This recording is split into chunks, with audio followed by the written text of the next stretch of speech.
Messages from Her Excellency the President. I have received the following message from the President, which I will read. It's dated 27th of May, 2022. And it reads, Dear Mr. President, I wish to inform the Honorable Senate that, with the approval of the Honorable Prime Minister, I shall be on vacation leave from the 27th of May to the 18th of June, 2022. In accordance with the provisions of Section 33 of the Constitution, the Very Reverend Dr. Jeffrey Douglas Gibson will perform the functions of the office of the President during my absence. As the Honorable Senate will not be meeting prior to the start of my vacation leave, it is not possible for the usual formal message to be sent to your chamber. Will you therefore please bring my absence formally to the attention of the Honorable Senate when next it meets? Yours faithfully, and signed by the President.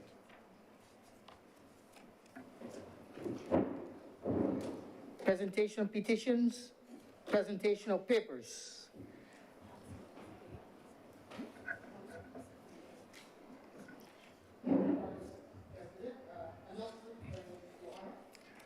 Thank you very much. I have received the minutes of our meeting held on the 4th of May, 2022 for confirmation.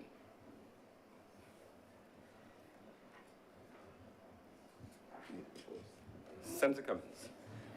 Mr. President, I beg to move that the minutes be adopted at this time. Honourable Senators in favour, please say aye. Those against, please say no. I think the ayes have it. Minutes are so confirmed.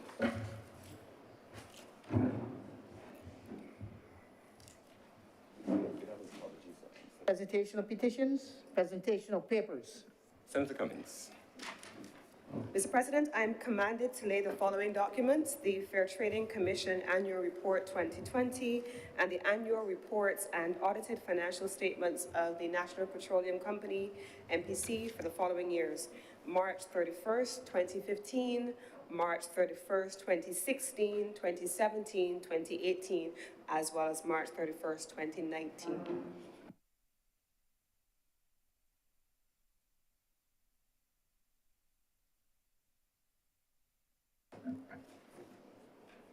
Reports from select committees, questions to ministers, request for leave to move the adjournment of the Senate on matters of urgent public importance, statements by ministers or parliamentary secretaries, personal explanations, motions relating to the business or sitting of the Senate and moved by a minister. Senator Cummins.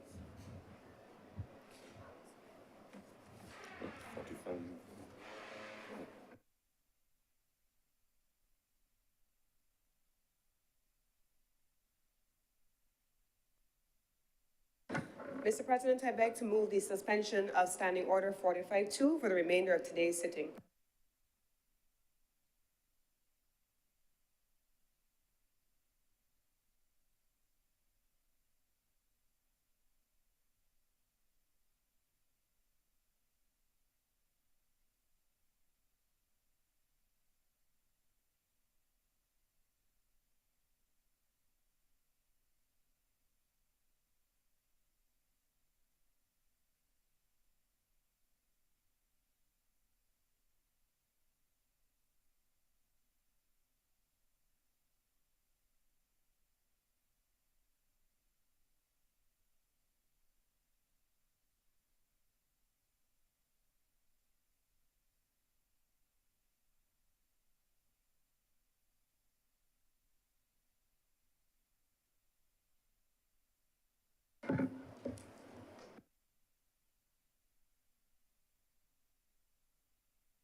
The question is that Standing Order 45-2 be suspended for the remainder of today's sitting.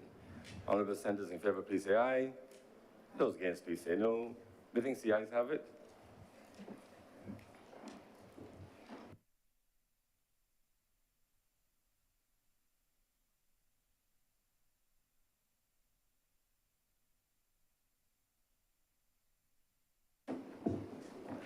Introduction of bills.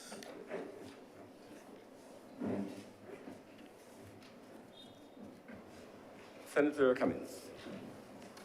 Mr. President, I beg to move the reading of the following resolution to approve in accordance. Bills.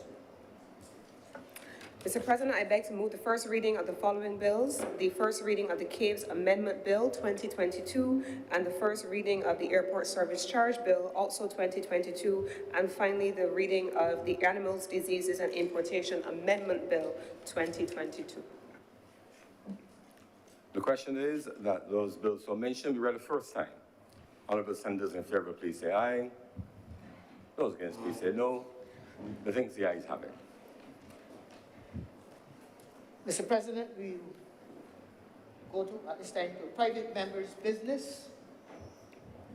Private members' business, and stand on behalf of private members' resolution. Senator Bradford.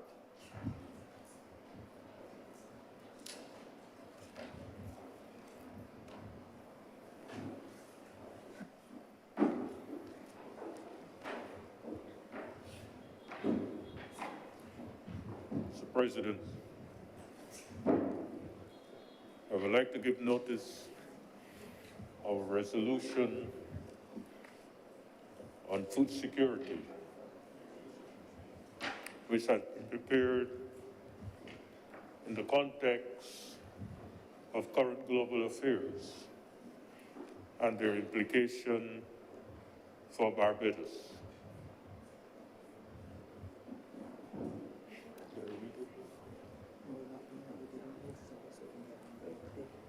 So he said, Mr. President, I beg to give notice of the following resolution and read it.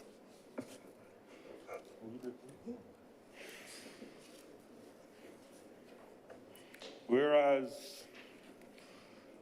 the global spread of the coronavirus pandemic, COVID-19, and the war between Russia and Ukraine have both created an unstable global economic situation in this 22nd year of the 21st century.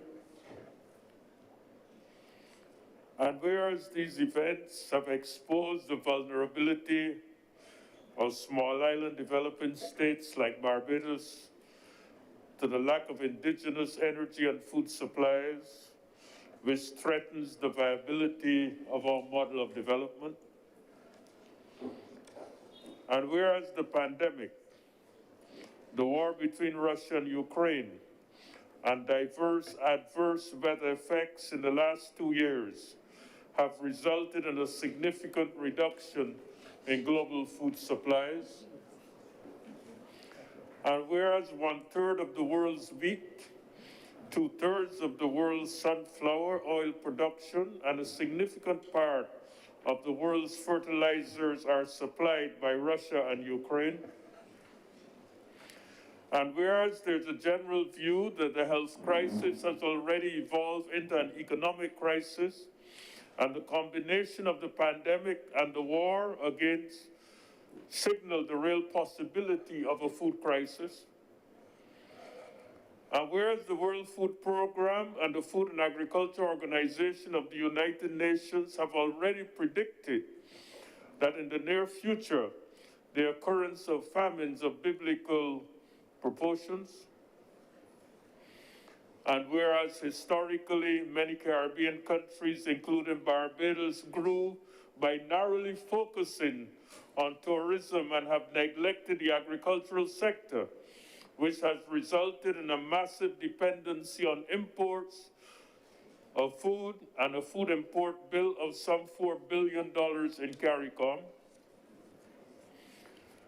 And whereas, Mr. President, the governments of 35 countries around the world have adopted export controls to secure their domestic food supplies in the last 2 years, and some have banned the export of wheat, soya, corn, and fertilizers. And whereas the Caribbean food supply is heavily reliant on imports from the United States, where data from the International Trade Center indicates that 15 nations of the Caribbean community source up to 94% of their food imports from the US market. 94% of all CARICOM import of cereals, 90% of edible fruits and nuts, 90% of edible vegetables and certain roots and tubers, and 91% of sugars and sugar confectionery imports originate from that source. And whereas the consumption of imported processed foods high in trans fats, saturated fats, sugar and salt have been associated with a high incidence of chronic non-communicable diseases in our region. And whereas in 2011, a high-level meeting was held at the United Nations in New York to discuss the need for a global attack on the incidence of chronic non-communicable diseases, that meeting concluded that cardiovascular disease, cancer, chronic lung disease, and diabetes are responsible for some 60% of all deaths in the world. And one of the risk factors contributing to the incidence of these diseases is the increased consumption of processed foods and ready-to-serve meals that are rich in trans fats, saturated fats, salts, and sugars.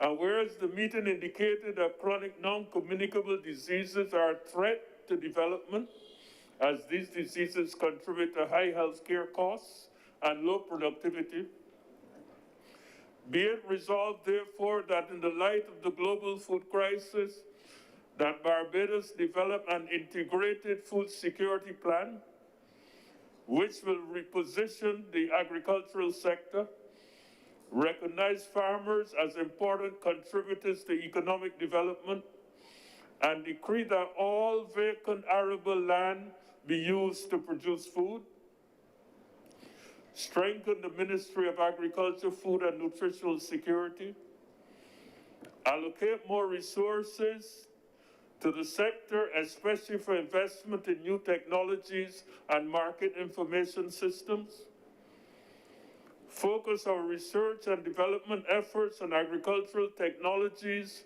for production and processing of locally produced foods, promote a change in the consumption patterns of the population from a focus on imported food to a focus on the consumption of local foods by promoting nutrition education and implementing appropriate policy measures, review our policies on the importation of food items and promote incentives to produce food locally and regionally, review our land use policies, strengthen agricultural extension services, make agriculture and food security a compulsory subject on the curriculum of our schools, strengthen the fisheries subsector, and promote climate-smart agriculture by the incorporation of climate-smart technologies in production, promote private sector, public sector partnerships in food production and food processing,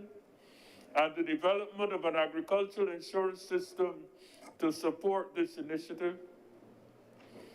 Develop a regional agricultural information system that would inform on the availability of food supplies in various countries of the region during the year, thereby strengthening initiatives to promote regional trade and creating the enabling environment to move food from countries and areas with excess to countries and areas with deficits, and develop a system of payments for regional food trade in local currencies.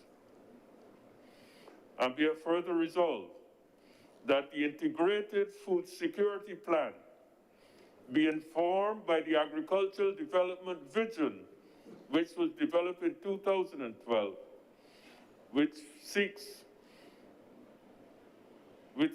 to develop a food security focus for agriculture in Barbados. Thank you, Mr. President. Thank you very much, Senator Dr. Graffi.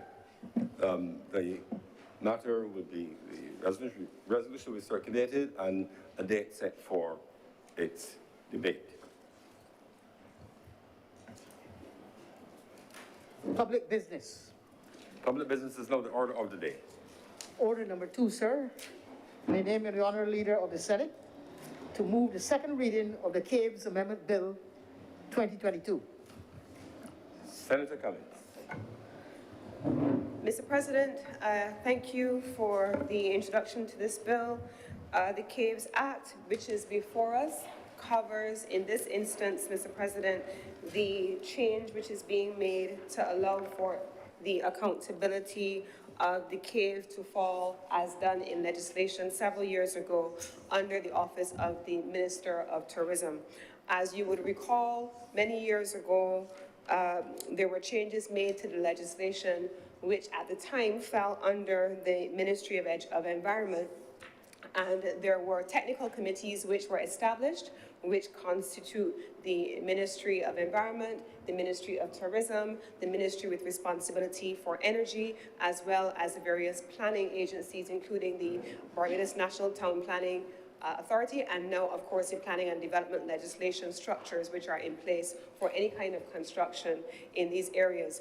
What we do have now, Mr. President, is a change to the legislation which allows the assignment of the caves legislation to any ministry as so determined by the cabinet at that time, by the Prime Minister at that time, without actually having to change it in the legislation.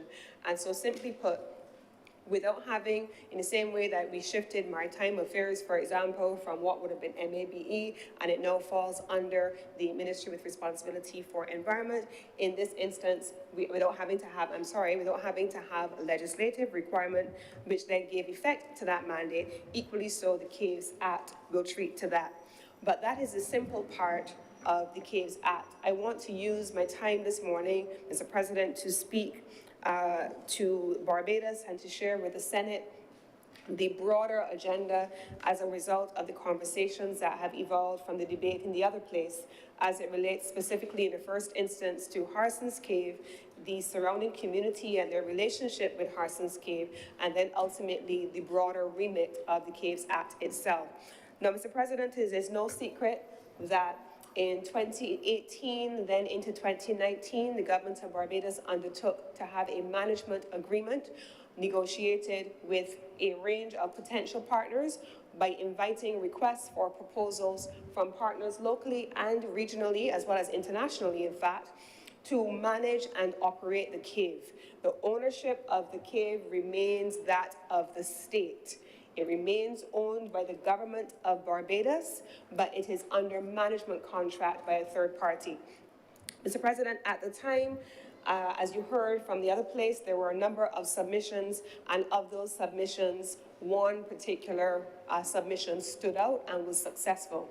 Chukka Caribbean, which has now been established in Barbados as Chukka Barbados, has since been established, and we now have Chukka being the entity that is taking responsibility for the management of Harsons Cave.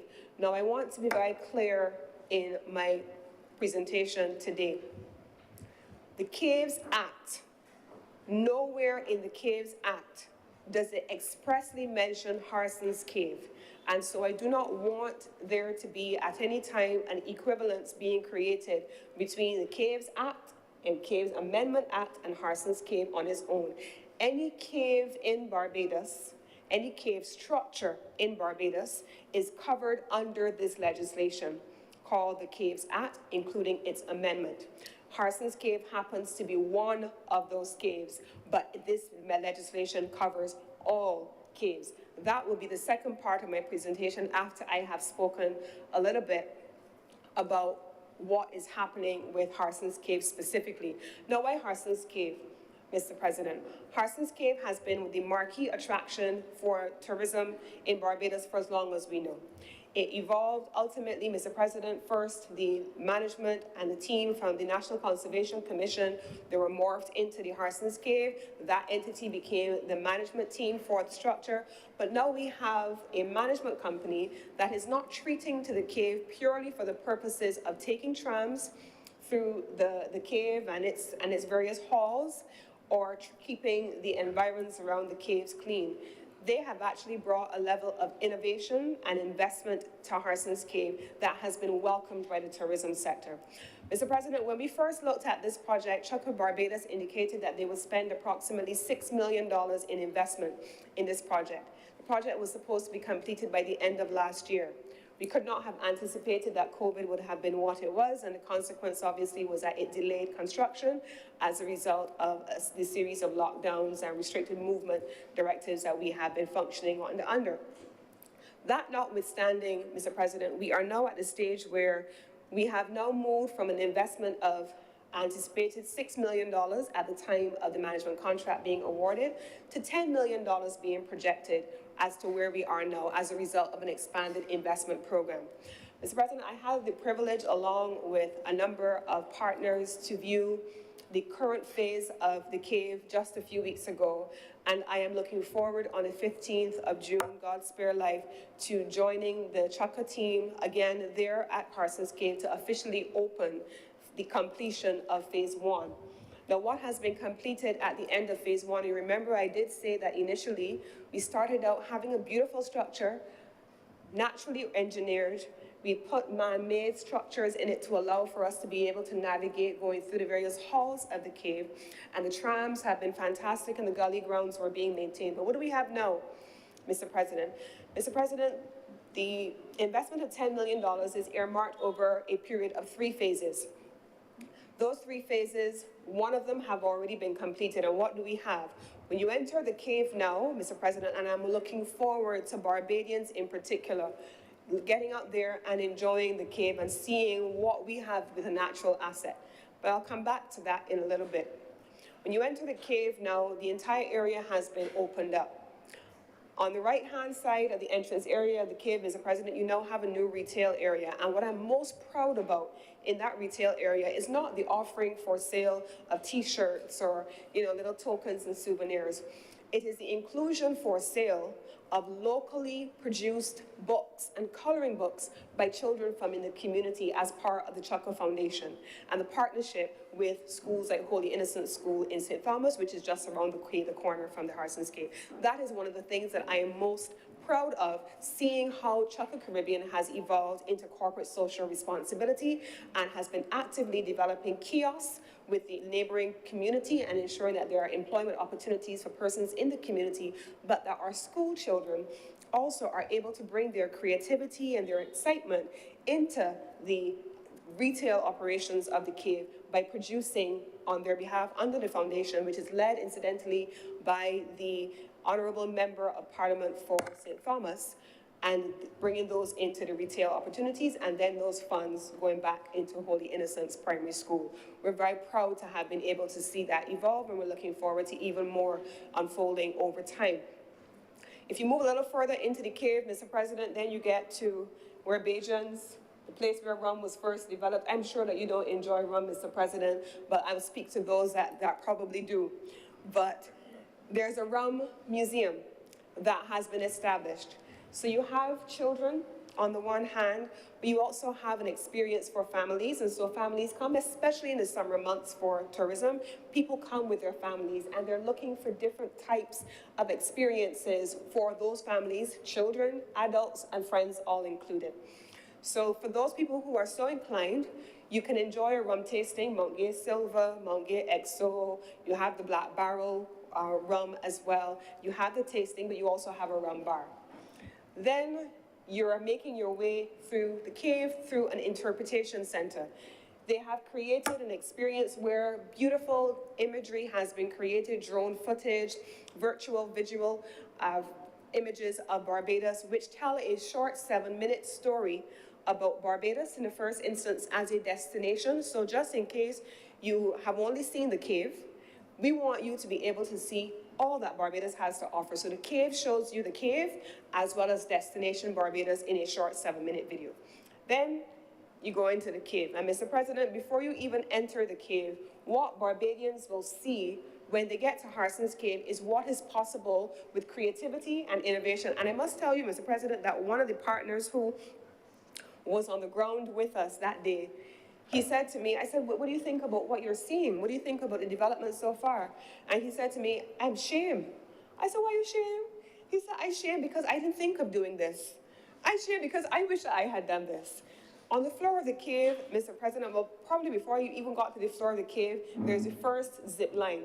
110 feet above the floor of the gully is a zip line. And so we can zip from one side of the gully over onto the other side. And the beauty of it in the serene environment of St. Thomas and in the Welshmore Hall Gully area, it's completely quiet, no loud sound. They're almost invisible unless the people on the zip line make noises themselves. And it is designed to fit into the environment and to be respectful of what has now been rebranded as an ecotourism park here in Barbados. Not just Harson's Cave, but a full ecotourism park in this country. Mr. President, on the floor of the gully, you now have a range of things that you can do. You have, to the left of the gully entrance, Mr. President, an adventure, an obstacle course. I can't wait to go on that obstacle course, Mr. President. It's suspended above the ground. You cannot fall. If you're like me and you're not necessarily that fit, you're probably going to take the easier part of the challenge course. If you're like you, Mr. President, and you're super fit and ready to go, you're probably going to take the more challenging part of the course. But it goes from, it doesn't even have an age limit. It takes, if you are anywhere under 260 pounds, you can do the challenge course at Harson's Cave. So there's no discrimination of any kind on the challenge course. And so you're able to have that. But then you have the cave. The cave has been preserved. It remains untouched and uninterfered with. So the original icon that we are so proud of remains in full preservation mode. In addition to that, Mr. President, we now have opened back up through Chukka Barbados the nature trail. There were people, when we took the media through the nature trail, they were stunned that this was all there. They're like, this was always here. They have created bars. There is a 4,200 square foot bird aviary, which has been created. It is invisible in the environment, and it allows for children to enter the interpretation center as well through the double doors to be able to interact with the birds, especially the smaller birds that children enjoy, like budgies and so on, as well as a monkey park where people, visitors, may not be Barbadians, but visitors enjoy going to watch monkeys. I'm not quite sure because I'm Bajan. I see them every day, so I'm not going to a park to see them, but something about visitors really enjoy seeing monkeys in a park. But then, Mr. President, you also have in phase 2 and phase 3 coming in, a suspension bridge, which is going to be around 80 feet above the ground, and local partners are working through that. And then we also have, Mr. President, an infinity pool, which is going to be at the farthest end of the gully. The Green Monkey Bar and Cafe has been renovated. Barbadian and Caribbean music, Barbadian and Caribbean food, and it's this ambiance all the time. So while your family may be going through the cave, while your kids or your excitable ones are on the challenge course, while somebody's on the zip line, while the parents are having a rum tasting tour, you could either in a private cabana at the edge of the gully, sit uninterrupted in the absolute privacy of your cabana and be served by people coming to bring you food and drinks and not have to move, and you're overlooking the gully cliff, the gully face, and it is beautifully landscaped. The temperature is perfect. The infinity pool is going to go in phase 2. It will not be that bright blue, fancy colored pool that we see in hotel properties, for example, but you will have it that fits into the aesthetic. So you will have the black tiling or the dark gray tiling that makes it look as though it belongs in that environment, and it's going to have curves and edges to give full respect to the environment that it is in. So you could sit by the pool, sit in a gazebo, sit in a cabana, sit at the bar, sit at a table at a restaurant. You could do any number of things, and we have taken, again, through investment, innovation, and creativity, a single attraction and converted it into 5. Just like that, $10 million, and we have been able to create an entire eco park experience out of what was once known and seen only as Harson's Cave. And that is the reason why, Mr. President, I tell you all the time that I make no apologies for the fact that I am a staunch regionalist and I believe in collaboration. And if the colleague that said to me, when I asked how the cave, how they felt about what they were saying. It's a shame. I didn't think of this myself. We have to allow new ideas to come to the table so that we're able to benefit from transformations like the one that is unfolding right now in Harson's Cave and the surrounding area. But that brings me to the second part of my presentation, Mr. President, and I did say that this legislation does not in any way speak specifically to Harson's Cave. It speaks to caves. And so the dense network of caves that exist all across the country, Coles Cave, and the Honorable Senator, there's a senator in here, Senator Nichols, who is very familiar with this area, can speak to the dense network of caves all across the area, St. Thomas into St. Joseph and other parts of the central part of the country, St. George, and so on. These are caves which are nascent. And we have now given the mandate to the Caves of Barbados Limited, the board. As you know, Harson's Cave previously was their primary mandate, and they were responsible for managing Harson's Cave. The board no longer has a responsibility for managing Harson's Cave. They manage the relationship with Chukka, which manages Harson's Cave. So now the board has been tasked and given a responsibility to look at the broad opportunities that now can be presented by people who are seeing what can be done, who are seeing what is possible because they may not have imagined it before, and then potentially creating new greenfield opportunities for investment in Barbados and the expansion of new projects in the country that will attract investment and opportunities, especially at the level of communities. And so the Caves of Barbados Limited Board has now been tasked with the responsibility of inviting proposals for persons to come in and provide consultancy services on how Barbados can leverage this vast network of caves, and in the reverse, the gullies that are adjoining it, because I did speak in great detail about how the gully at Harson's Cave and the adjoining spaces have been used to create experiences and to take advantage of the rich ecotourism heritage or eco-heritage that Barbados has available to it. And so we're very proud of what work has already been done. We are excited about the potential that the work now shows us can be done elsewhere. And we are committed, of course, to the communities that anchor these things in the way that I have just outlined, specifically including things like the Holy Innocents Primary School. Now, I also want to give a bit of an update on some of the specific concerns that have been raised by persons who live in the area.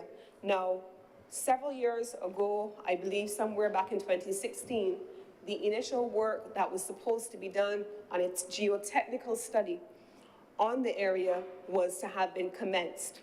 In 2018, that work was recommissioned and the work was meant to begin in 2019. When 2020, so we completed the work, we contracted the firm, there's a local firm, and that firm then has a subcontracted partner, because as you would appreciate, the work, especially on the crown of the cave, is highly specialized, and they're not every type, it's not every type of profession that can deal with the kind of geotechnical work that needed to be done. The subcontracting firm is a Canadian firm, and once COVID struck, that company was unable to travel to Barbados to complete the work that was required to begin phase one. As everybody knows, especially if you've been following the news and you've been following what has happened in the world, for almost a year, February 2021, the government of Canada suspended southbound flights. Nothing came into sun destinations in the Caribbean or Mexico. And so for the duration of that period of time, all the way from 2020 into 2021, we did not have that work being undertaken. That work is now underway now, and the expectation is that there will be work completed. All 3 phases will be completed by the next 3 months, and we will be in a position once and for all to give a definitive report on the status of the fissures that were first detected several years ago at the crown of the cave. That work we will complete once the technicians have done their work.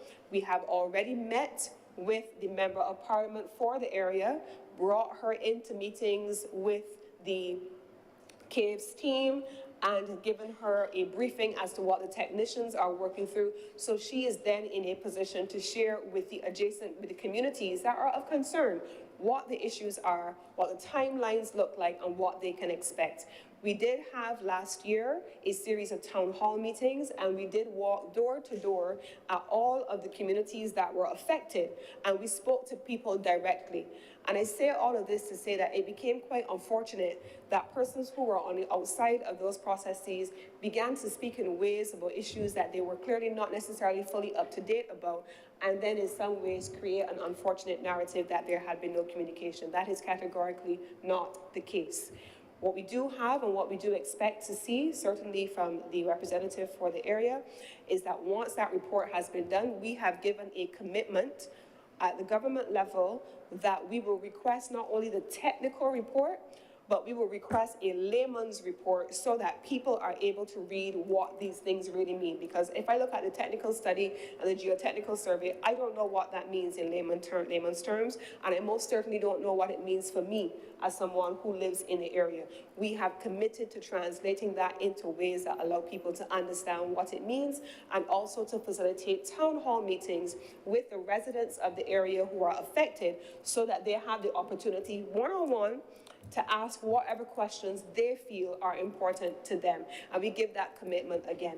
We're a government that consults. We're a government that engages. We're a government that shares information, and we're a government that answers questions. And this instance with the residents in particular in Allenview will be no different. We will make sure that people and their lives are comfortable and they feel as though the government is in fact listening to them and providing solutions to the problems that they have raised with us. And so that is where we will go over the coming months. We expect that by September, October, at the very latest, we will be in a position to give a further update. So, Mr. President, that is the Caves Amendment Act. We expect that, again, we will be in a position to also give an update on the findings of our consultant once recruited on the opportunities for investment. But it also makes us, Mr. President, very clear on the fact that there is a need for an expansion of our product in this country. There is a need for us to be able to have more to do in this country. But there also is a need, Mr. President, for us to spend time twinning that which was old with that which is new and bringing those ideas together to be able to create and to effect complete transformation.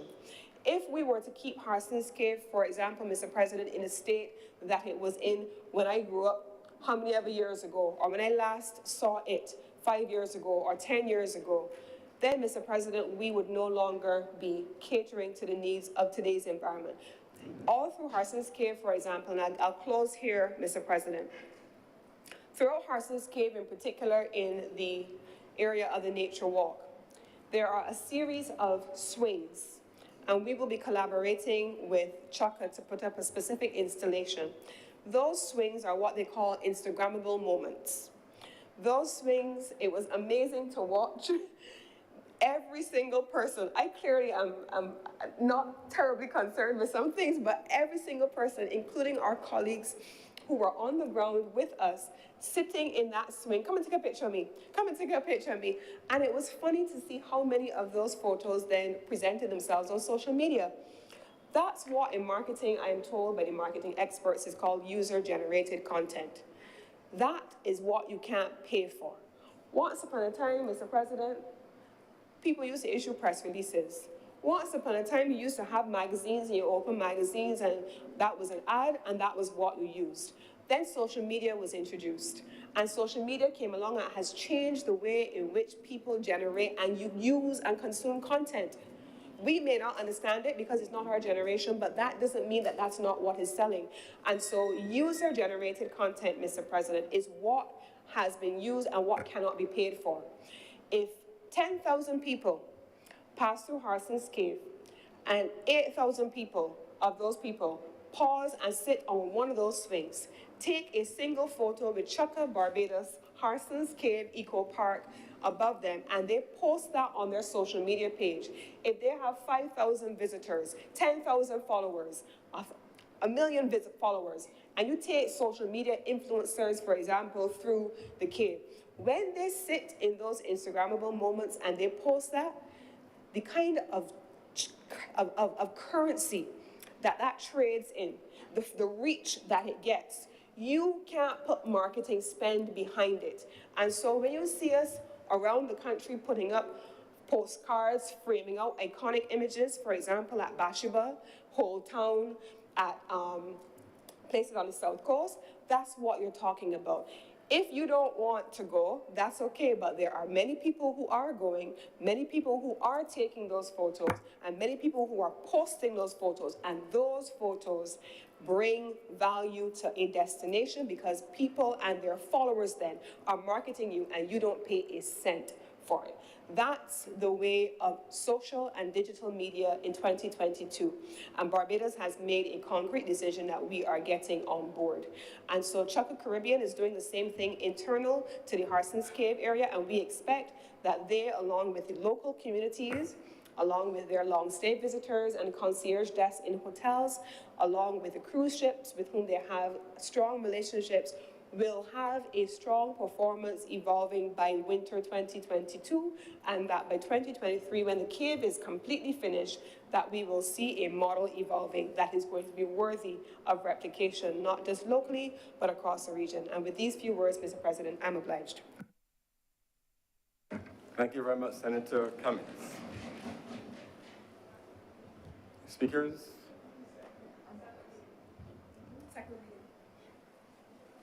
No? It has your answer.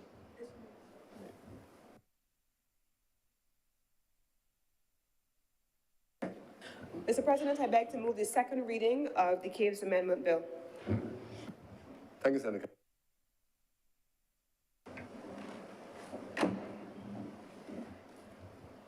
Thank you very much, Mr. President. I want to thank the Leader of Government Business in the Senate for that excellent exposition. Increasingly, Mr. President, sir, I have to tell you that it makes me recognize how long I have been around.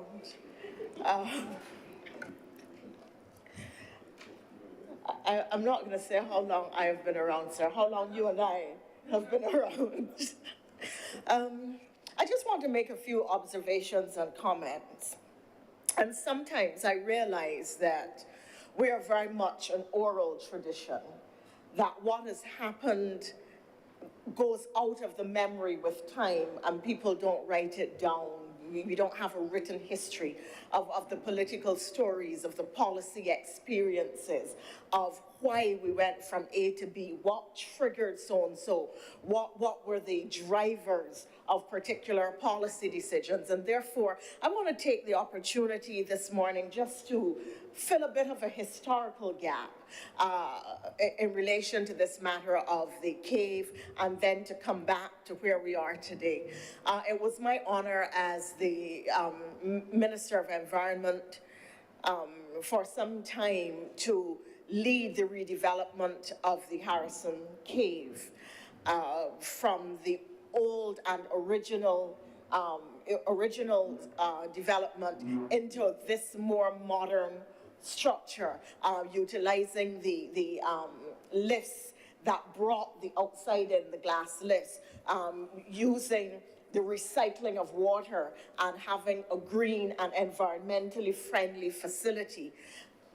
It was an expensive redevelopment, made all the more so because one resident whose land was required for part of the facility absolutely refused to move, and while they refused to move, the costs were mounting because you had to have construction crews mobilized, you had to keep paying, delays ensued, costs rose, and it became quite an expensive project. But the redevelopment itself was an expensive one, particularly because of the decisions that were taken at the policy level for the kinds of lifts that we use, to have the kinds of aesthetics that we use, to ensure that we were having a green facility, so that Harrison Cave, essentially a lot of people don't know, was designed as Barbados's first green facility, with the recycling of water, the use of green energy, and so on. And it therefore remains a project of which I am very proud. Having said that, historical reality, let me also make the point that, again, what we do to maintain facilities, to create facilities, to have tourism product isn't necessarily known to the public. One of the first things that I did when I became Environment Minister was actually to go to the other place, or the Lord Chamber, and to bring legislation, I think it was, which cleared a buffer zone around the cave to protect it, because as you will appreciate, you're talking about coral stone and porous rock, porous material, geological material. And what we found is that all of the pig farming and agricultural activities, the chemicals used in the farming around the cave, were actually filtering into the cave and starting to stain the stalactites and stalagmites, and therefore and creating bad odors in the cave as well, because once there were certain types of leaching and secretions into the cave, then it also became very malodorous. So to the very first step to protect the cave as a natural asset, to protect the cave ecosystem, and to protect it as a revenue-generating tourism product, was to clear the area of the agricultural activity, and particularly the pig farming that was going on. Clearly, it wasn't necessarily something that the community was happy about, but we did it in consultation and conversation with the surrounding community and with the Member of Parliament. But a wider plan was developed for the cave, on which the Chukka people have built. I want to take this opportunity, we don't often do it, we criticize civil servants, but there is an architect who is a civil servant whose name is Steve Devenish. The redevelopment of Harrison Cave as we know it, and the work liaising with Chukka, and a lot of what I'm going to speak about, fell to this single individual who led a department without any fuss, without any flair, which took Barbados's principal natural asset, redeveloped it, and created a vision of what it could become regionally and globally. As part of that vision, we own the patent on the trams that are used in the cave. The patent for the technology, the patent for the engineering is owned by the people of Barbados through the government of Barbados. All of that was Steve's work. It was at that time that we had also intended, and I don't want to make a political comment, but part of the strength of government can be in policy continuity. So when you have all these plans, when you have a vision, when you've done all the work, and then the government changes and people don't capture the vision, don't do the work, don't feel that they need to make an effort, everything that you've done, all the money that has been spent, which could have been recouped, which could have advanced the product, is really lost. And it is a tragedy that in 2008, when government changed, all of the work that was done was essentially squandered because the vision was not captured and continued. In addition to that, we had developed souvenirs for the cave. Now, my view at the time was that everybody has T-shirts, and you saw a lot of grass hats coming through the airport and going out on the part of the tourists and so, but that we actually needed replicas, whether there were coasters, whether there were bookends, whether there were other tangible reproductions or replicas of the cave, of stalactites, of stalagmites, and so on, to sell as part of the souvenir base, and to widen the souvenir base beyond the usual T-shirt, beyond the usual hat, and cap, and so on. And so there was a whole set of designs that were completed for specific, exclusive to the cave souvenirs that were then never produced. That too was lost. So I'm grateful to the government and to its partners, Chaka, for the work that is now going to be done and has been done to continue the vision that we had for the cave, and in fact, to expand and broaden and enhance and modernize that vision to make this product an excellent asset and representation of what Barbados has to offer. And it is important in the context of Barbados as a mature tourism destination, because if you've come to Barbados several times, or if you're coming for the first time, you want things to do beyond going to the Gap. There must be wholesome family-related activity. There must be natural attractions. There must be products that excite, that create variation, that create variety, that cause is money to be spent in Barbados that stays in Barbados.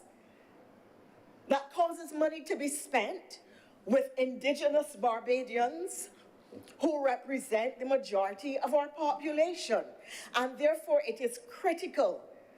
The component that we heard about this morning, which includes the community, is so important to us, not creating the concept or perpetuating the concept that tourism is about us and them, that there is a divide between those who own and operate tourism facilities and generate revenues and profits from them, but that nationals must only have the filter down and the trickle down incomes from these tourism activities. Far too many of our products, and we are grateful for investment, but a lot of expenditure happens and investment happens, or monies are paid outside of Barbados. And therefore, it is critical as we create new tourism attractions and expand our tourism product that we create avenues for Barbadians to earn and earn well. Part of what we did at the time with Steve Devonish leading was to create something called In the Heart of Barbados, which was an activity, a festival based in St. Thomas, based in rural Barbados, using artisans, cooks, craftspersons, entertainers from the St. Thomas community surrounding the cave.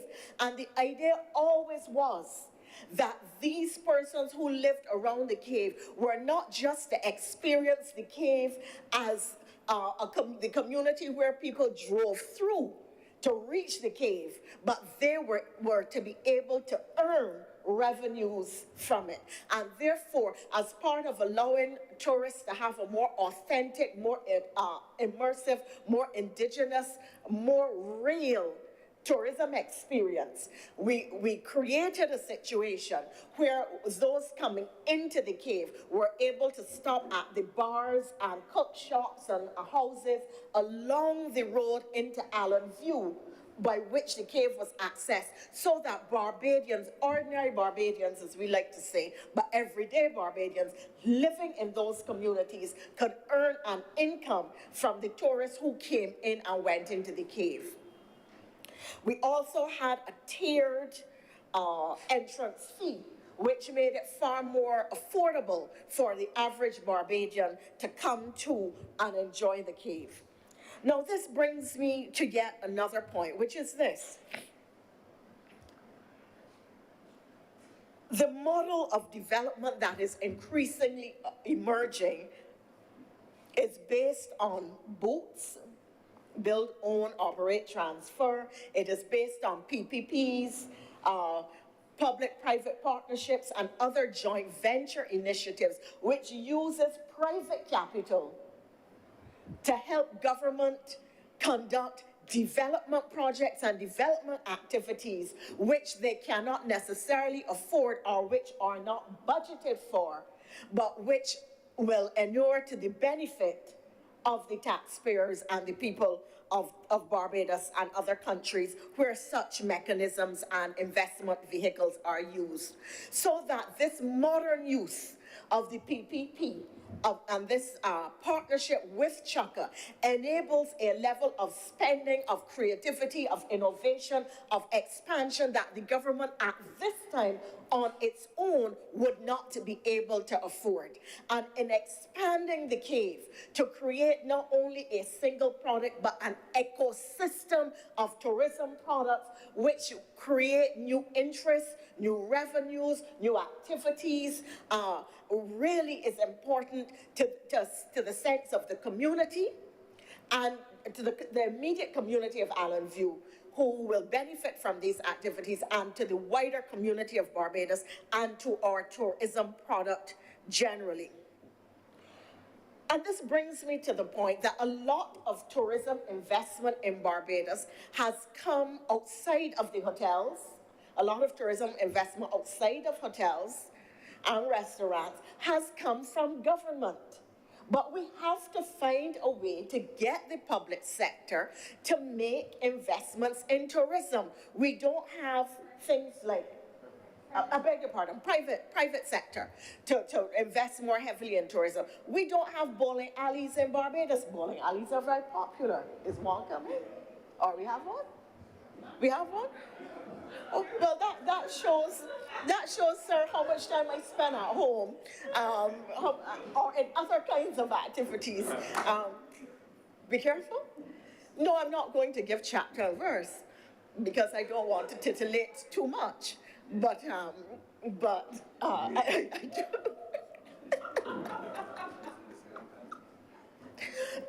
No, but I won't get there. My apologies, sir. But the point that I'm making is, if you look at what Disney has done for Florida, that is a private sector investment. And what you need is a few people with vision, not just putting it into the retail sector and selling food and clothing, which is important, but you really need to see innovation and the building out of new tourism products with new kinds of investments, new kinds of products, new innovations, and new types of activities, not just for tourists, but first and foremost for Barbadians. Because there is no doubt now, when you go out at night, you see Barbadians from rum shops. I mean, I was making the point that people laughed a couple of weeks ago that you couldn't even get into muster when the days come. It was so full. And they have become very innovative. You can call ahead, and, or a nice young lady will run downstairs and serve you the food curbside, which is to be commended. But the point that I'm making is that really, we need to have the private sector fully engaged. And if government has to offer, because it is government's responsibility to stimulate, to regulate, and to incentivize. And if government has to offer now some kind of stimulus to the private sector in order to generate and encourage greater investment and diversification of the tourism product and the activities, that time has come. A young lady who has a store on Roebuck Street was speaking to me about the need to set up a huge child's park and play center with all kinds of equipment and so on. And people want places for their children to go. Young people want places to go. Older people as well, those of us who are not bowling, sir, want places to go. And therefore, it is critical that we start now in modern Barbados to have more activity, different kinds of activity, and that we create new tourism products. I was making the point that you couldn't even get into muster to say that Barbadians themselves, whether it is chefette, champers or musters, Barbadians are going out to eat in large numbers. They're going to various kinds of entertainments and activities. And wherever you go, places are full. Whether it is a rum shop in St. Lucie called Shiraz, or whether it's in Silver Sands, the places are crowded. Or Oysters, places are crowded. And therefore, it shows that, particularly coming out of COVID, that there is a hunger and demand for activity. It is no wonder I was reading, I'm not sure if it was in the newspaper or probably looking at a UN site, I think online a couple of days ago, that tourism bookings are now higher than pre-COVID. So that the demand for activity and for tourism-based activity on island for a new product is going to increase even further. Now, the tourism products that we are seeking to build out may be of various types. We have had attempts with the flower forest. We've had various types of luck with the Welch Mahal Gully, and I could mention other natural attractions, but it is significant. Yet another project which I had been working on, which was stopped in 2008, was the Botanical Garden, and now it is being widely used. People are there day and evenings too. You know, all kinds of activities taking place there, from recreation to the holding of reveal parties, gender reveal parties. Because sexuality reveal parties are also a thing, but gender reveal parties and so on. So wide range of activities going on at the garden, people exercising, people taking time out to spend time with family, good activities, and therefore it's an indication, a very clear indication that there is scope for all of these things to to create space for them in the marketplace, and that there is a demand for all these different types of activities and the opportunity for the investors, therefore, to earn from them.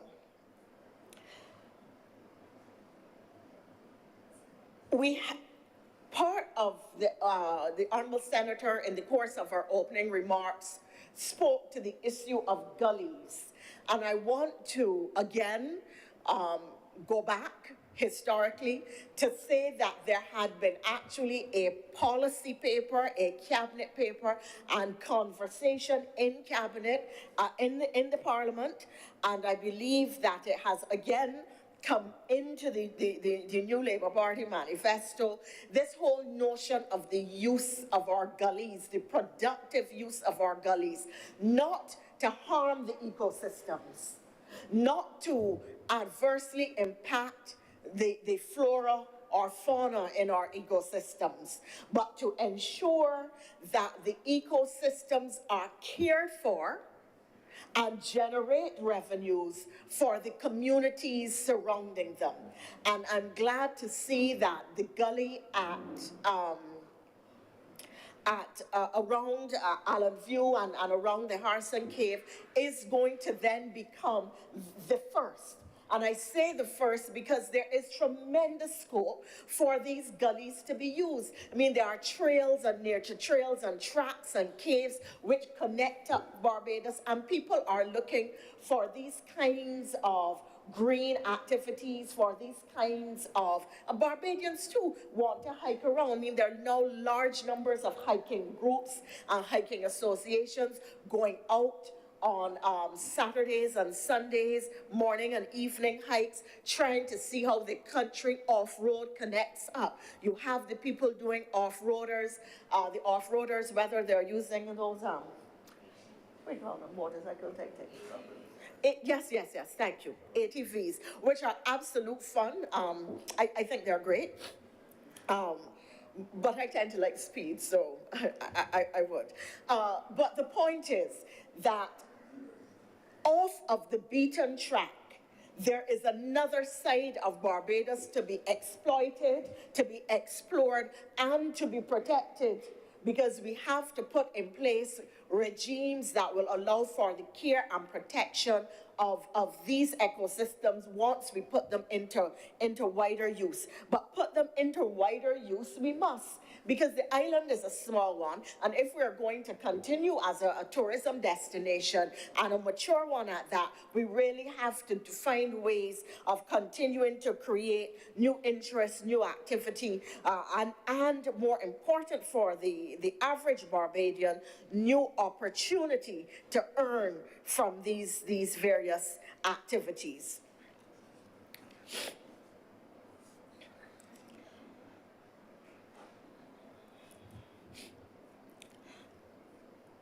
This then connects, Mr. President, to the issue of the development of a 52-week calendar of activities from which it is intended that Barbadians will be able to earn.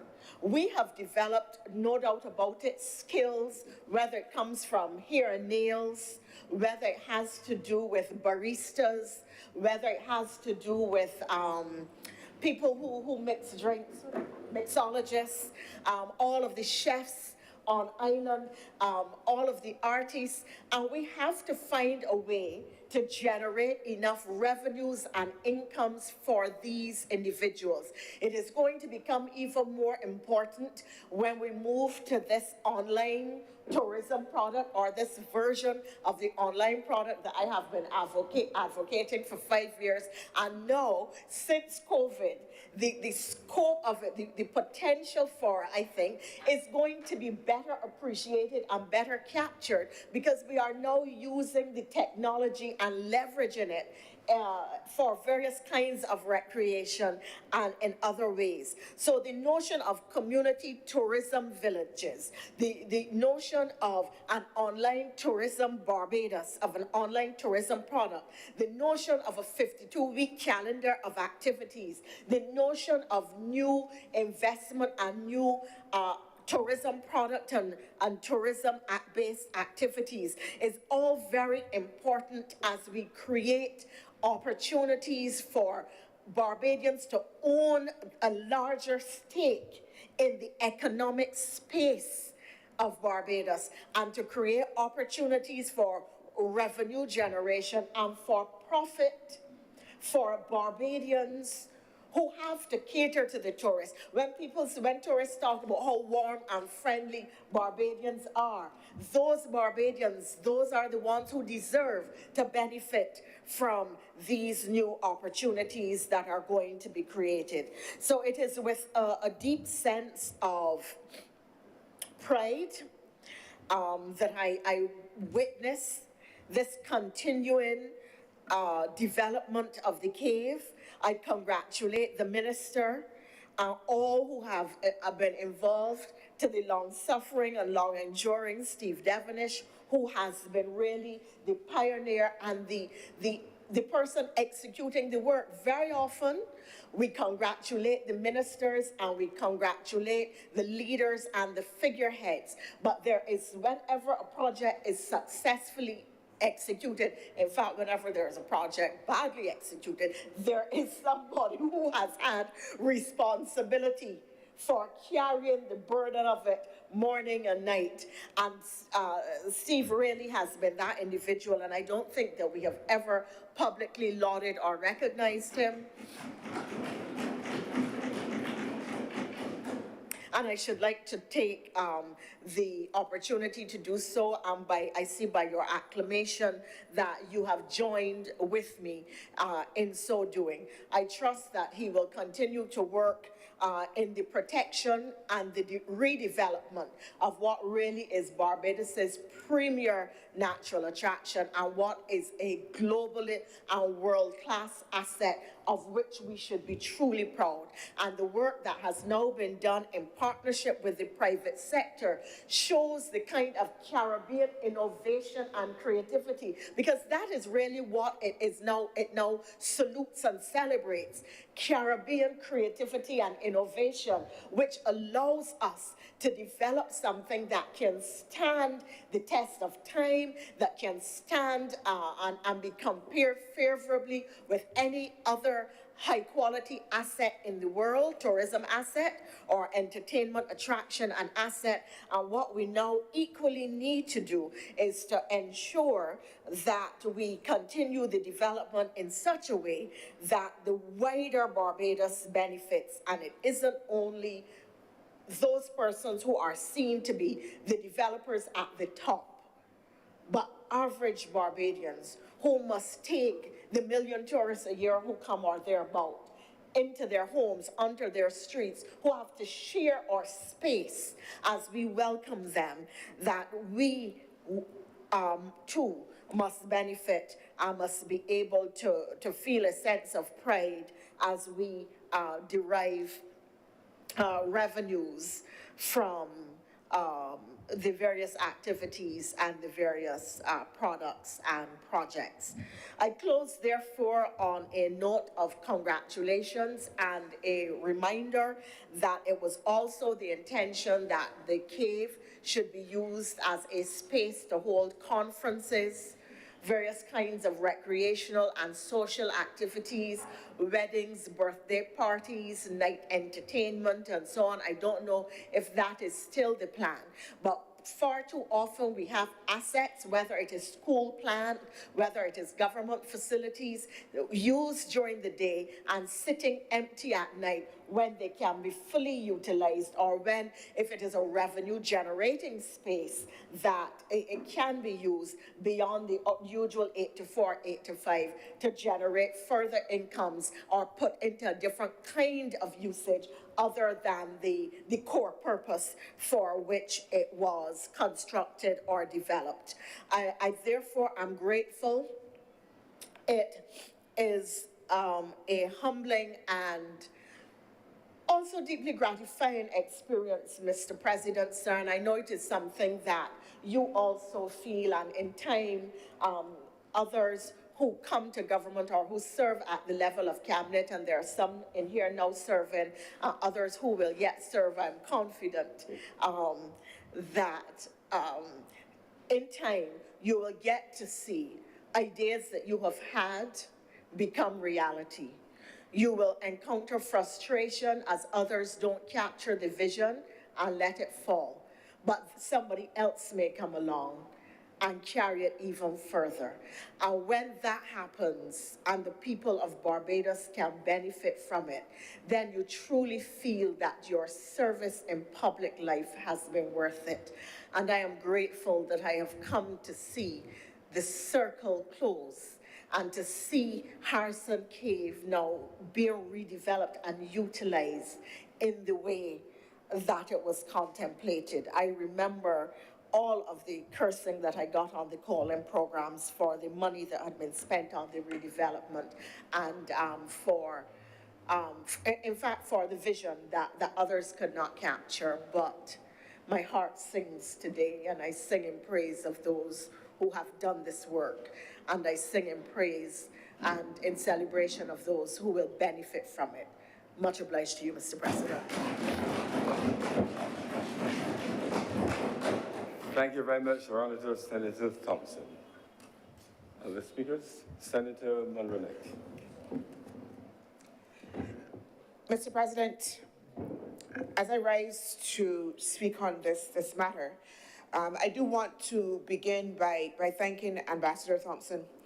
You know, I find that oftentimes we do not necessarily value a deeper understanding of the historical context in which we make decisions and in which we work. Oftentimes we may be guilty of believing, whether as a government altogether or as a single individual, that the work or the thing that we are doing and putting forth is new. Yeah? That we have done it, that we have developed it.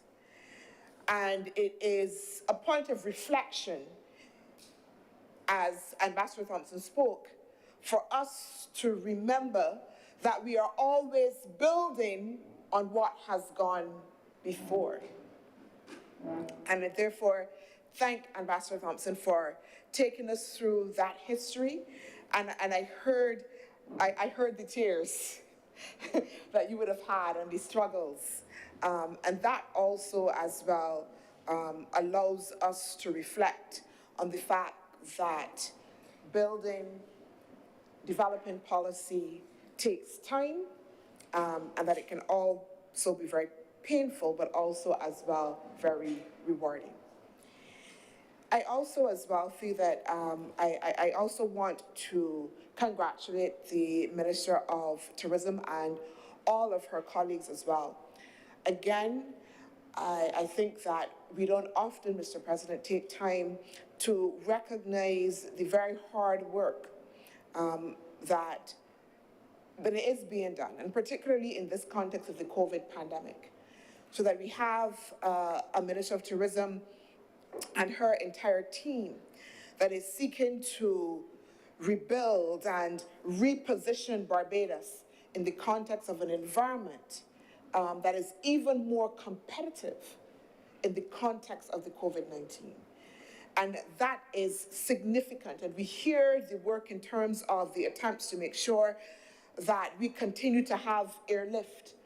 And even in the context of this discussion, to be able to diversify the tourism product. And that is tremendous work, again, because we have to make sure that we are careful to remember, and again, Mr. President, I'm being reflective here, of the very fundamental contribution of tourism to us nationally.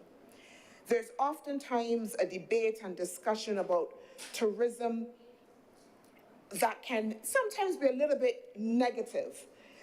Why are we spending money there? It's only about the sun, sea, and sand, and we got all of these tourists that coming down, and you know, sometimes you hear certain sentiments that often undervalue the fundamental contribution that tourism makes to all of us, and not just to the hotel sector, but in a real way to Barbadians. I have friends whose entire family work in the tourism sector. I'm speaking about the women who have built houses and sent to school their children by setting up a van outside of a hotel to feed hotel workers. That is what I'm talking about. I'm talking about entrepreneurs who have built out their entire livelihoods around catering to the tourism sector. This is the average Barbadian. And that we have to be truthful when we speak about tourism and its value. Least we get caught up in the suggestion that this, again, as was indicated before, is for others and not for us. Least we forget that as Barbadians here, and this country entirely benefits from the tourism product. Mr. President, but as we talk about that tourism product, we also have to be mindful of the fact, as I said before, that we are in a competitive environment. We do not exist by ourselves offering our sun, sea, and sand. If it was only us, that would be all right. And while like most Barbadians, I think our sun, sea, and sand is the best thing that's a sliced bread and they got nobody else like ours. The truth is that we do not exist by ourselves. Others are innovating. Others are ensuring that they themselves have pride of place in the tourism market. And therefore, the diversification and expansion of our tourism product then has to be foremost as we go forward. Because we are not building a tourism product for today and for us today, but we are building for generations. We talk about a sustainable tourism product. And what that means is investment that is long-term.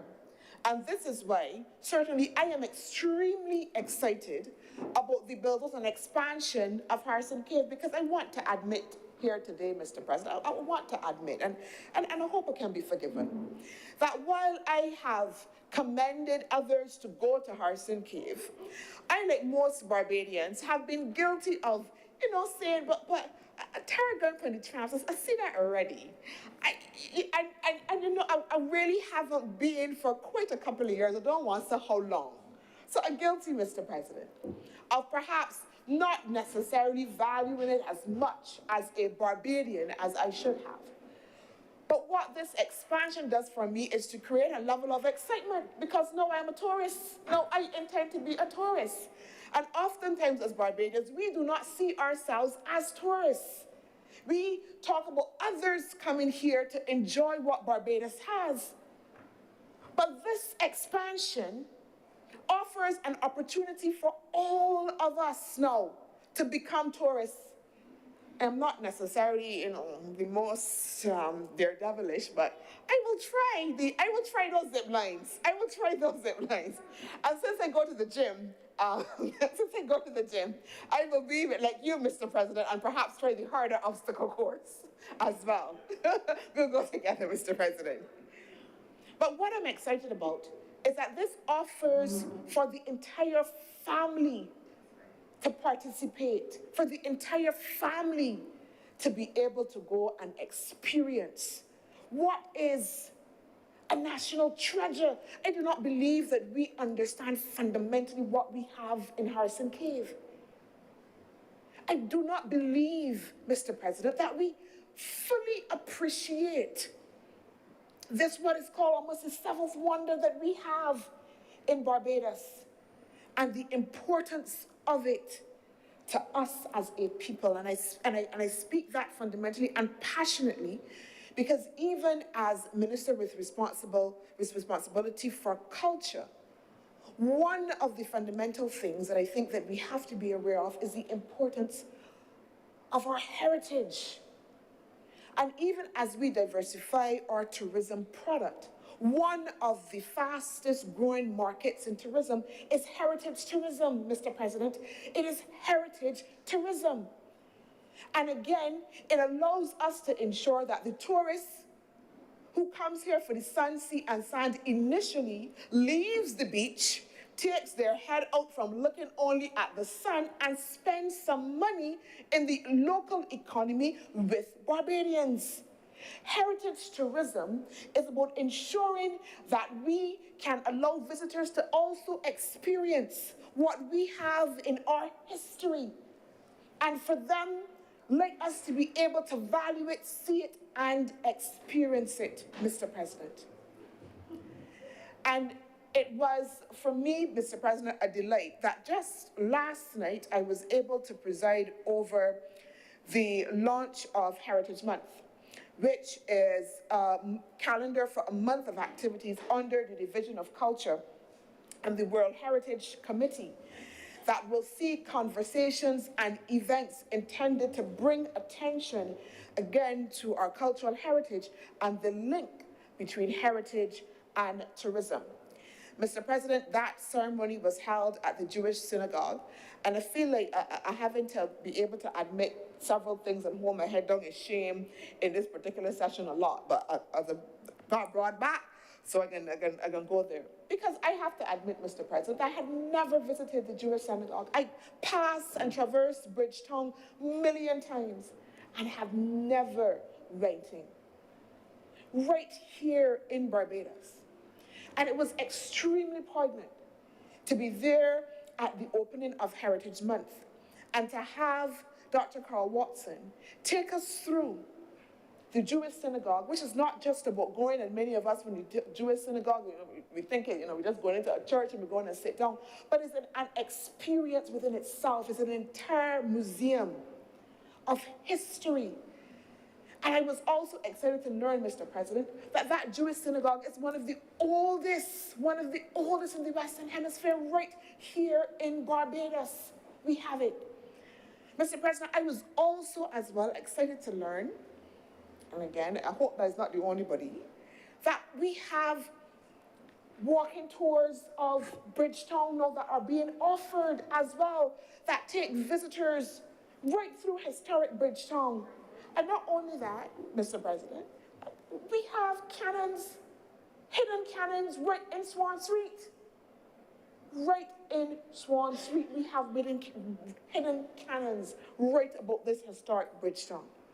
And what I'm emphasizing to you, Mr. President, is that in the context of diversifying our tourism product, that we have to make sure that we are valuing what it is that Barbados has to offer, and that in the diversification of that tourism product, that we also as well understand the heritage aspect of it, such that we have to be able to ensure that there is linkages between tourism and culture in order to ensure that we maximize the diversification of our heritage.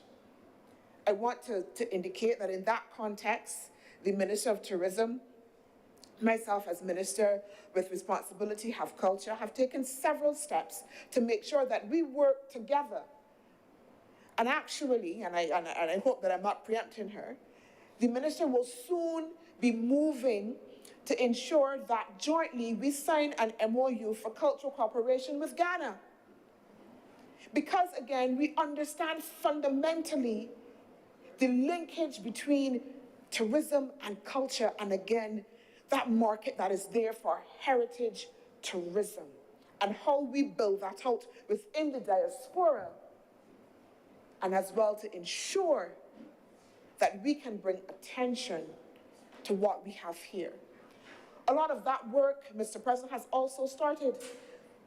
The reimagination, I'm going to call it that, of Golden Square is part of that diversification and building out of the cultural tourism product.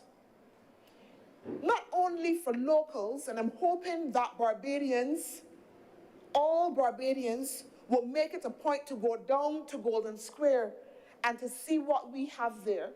But we have visitors who are coming to Barbados to make their way down to Golden Square, to look at the linkages that they have and the names on the wall, to see where they can trace their family history, Mr. President. I draw attention to what we are doing under the Division of Culture at Rock Hall Freedom Park. That is there. So that the diversification of the tourism product, Mr. President, is something that this government understands fundamentally that we have to be able to pay attention to. But I want to reiterate, and I am not going to be afraid, Mr. President, of sounding like a stuck record, because it's an important point to make that we are moving away from a model of tourism in which the benefits of that are given to others, that is extrapolated and it's taken out of this country, to a model in which Barbadian citizens and communities benefit. And that is fundamental, extremely fundamental, if again, and I use the word, we're going to have a sustainable tourism product for this country. Mr. President, as I close, I also want to focus as well on the fact that we have to be sure, when we talk about sustainability, that we tell this story to our young people, yeah? Because I fear, again, that very often we have a way of, kind of putting a fence around our development and talking about it as a particular moment in time. But I believe fundamentally that as we talk about sustainable tourism product, as we talk about how we diversify, we also must ensure that we engage our young people so that they can contribute to the innovativeness that needs to go into expanding our tourism product for years to come.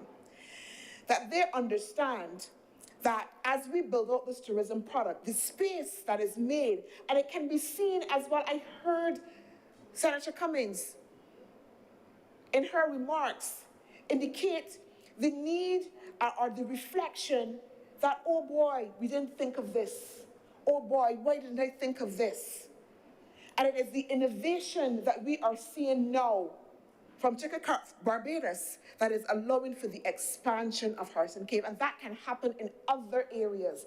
But we need to be able to bring along generations with us so that they can see themselves as invested in this tourism product, so that it remains indelibly Barbadian.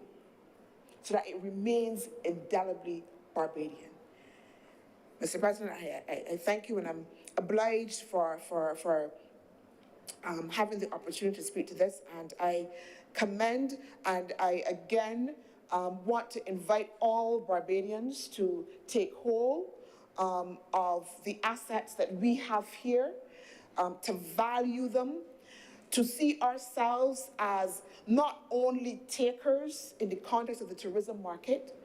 I am reminded that we have a mantra which says that the first tourist has to be a Barbadian, and that therefore we are intrinsically part of the tourism product that we are developing, not for others, but for us as well. I'm obliged, Mr. President. Thank you. Thank you very much, Senator Dr. Monroe Knight. Senator Dr. Bruffett.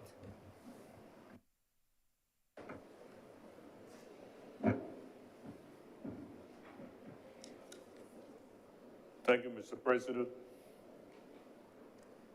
I rise to lend my voice of support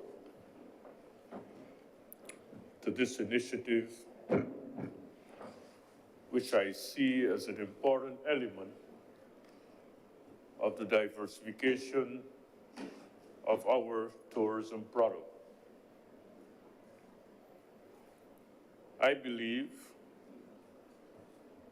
and I think you'll agree with me, that there are those who come to our shores who come not only for the sea and the sand, but to see what our country is all about. They want to hear about our history. They want to hear about our heritage. They want to experience our culture. And in my view, Mr. President, this is an example of the diversification that is necessary in order to give our tourism product sustainability. I hope, Mr. President, that this investment that has been made in the redevelopment of Harrison Cave is just the beginning of a new era of public sector, private sector relations and initiatives that will redound to the diversification of our tourism offerings to a more diversified community of tourists who visit our shores. In lending my support to this initiative, therefore, Mr. President, I'm conscious of the fact that when I was in China, representing my country, I met many persons who showed an interest in heritage tourism, in culture, and in community tourism, and not just in the sand and the sea. And I assure you that based on my own information and analysis, as we seek to diversify our tourism into newer markets, that a substantial number of those who will come because of the uniqueness of our development, our history, and our culture. It is true that there are many places in the world today with sand and sea. And therefore, we must go a little further and offer unique experiences, because that is what the tourists of today is seeking. An experience that they can relate to their children, to their friends. They went to Barbados and they saw something unique.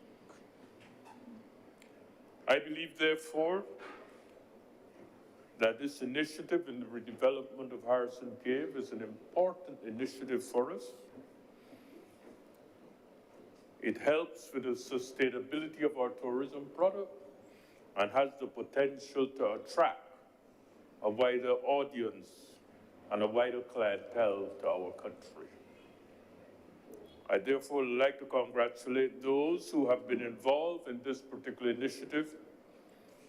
I say without any reservation that I believe that this is going to redound an increased visitor turnout to our country as the news gets around of the beauty, the magic, the uniqueness of Harrison Cave. As I've traveled around the world, I have seen places that are less endowed, less exotic, that people have done great things in promoting them. We have a jewel, and I'm glad that we are polishing that jewel to make it available to the world. Thank you, Mr. President. Thank you very much, Senator Dr. Bradford. Senator Nichols.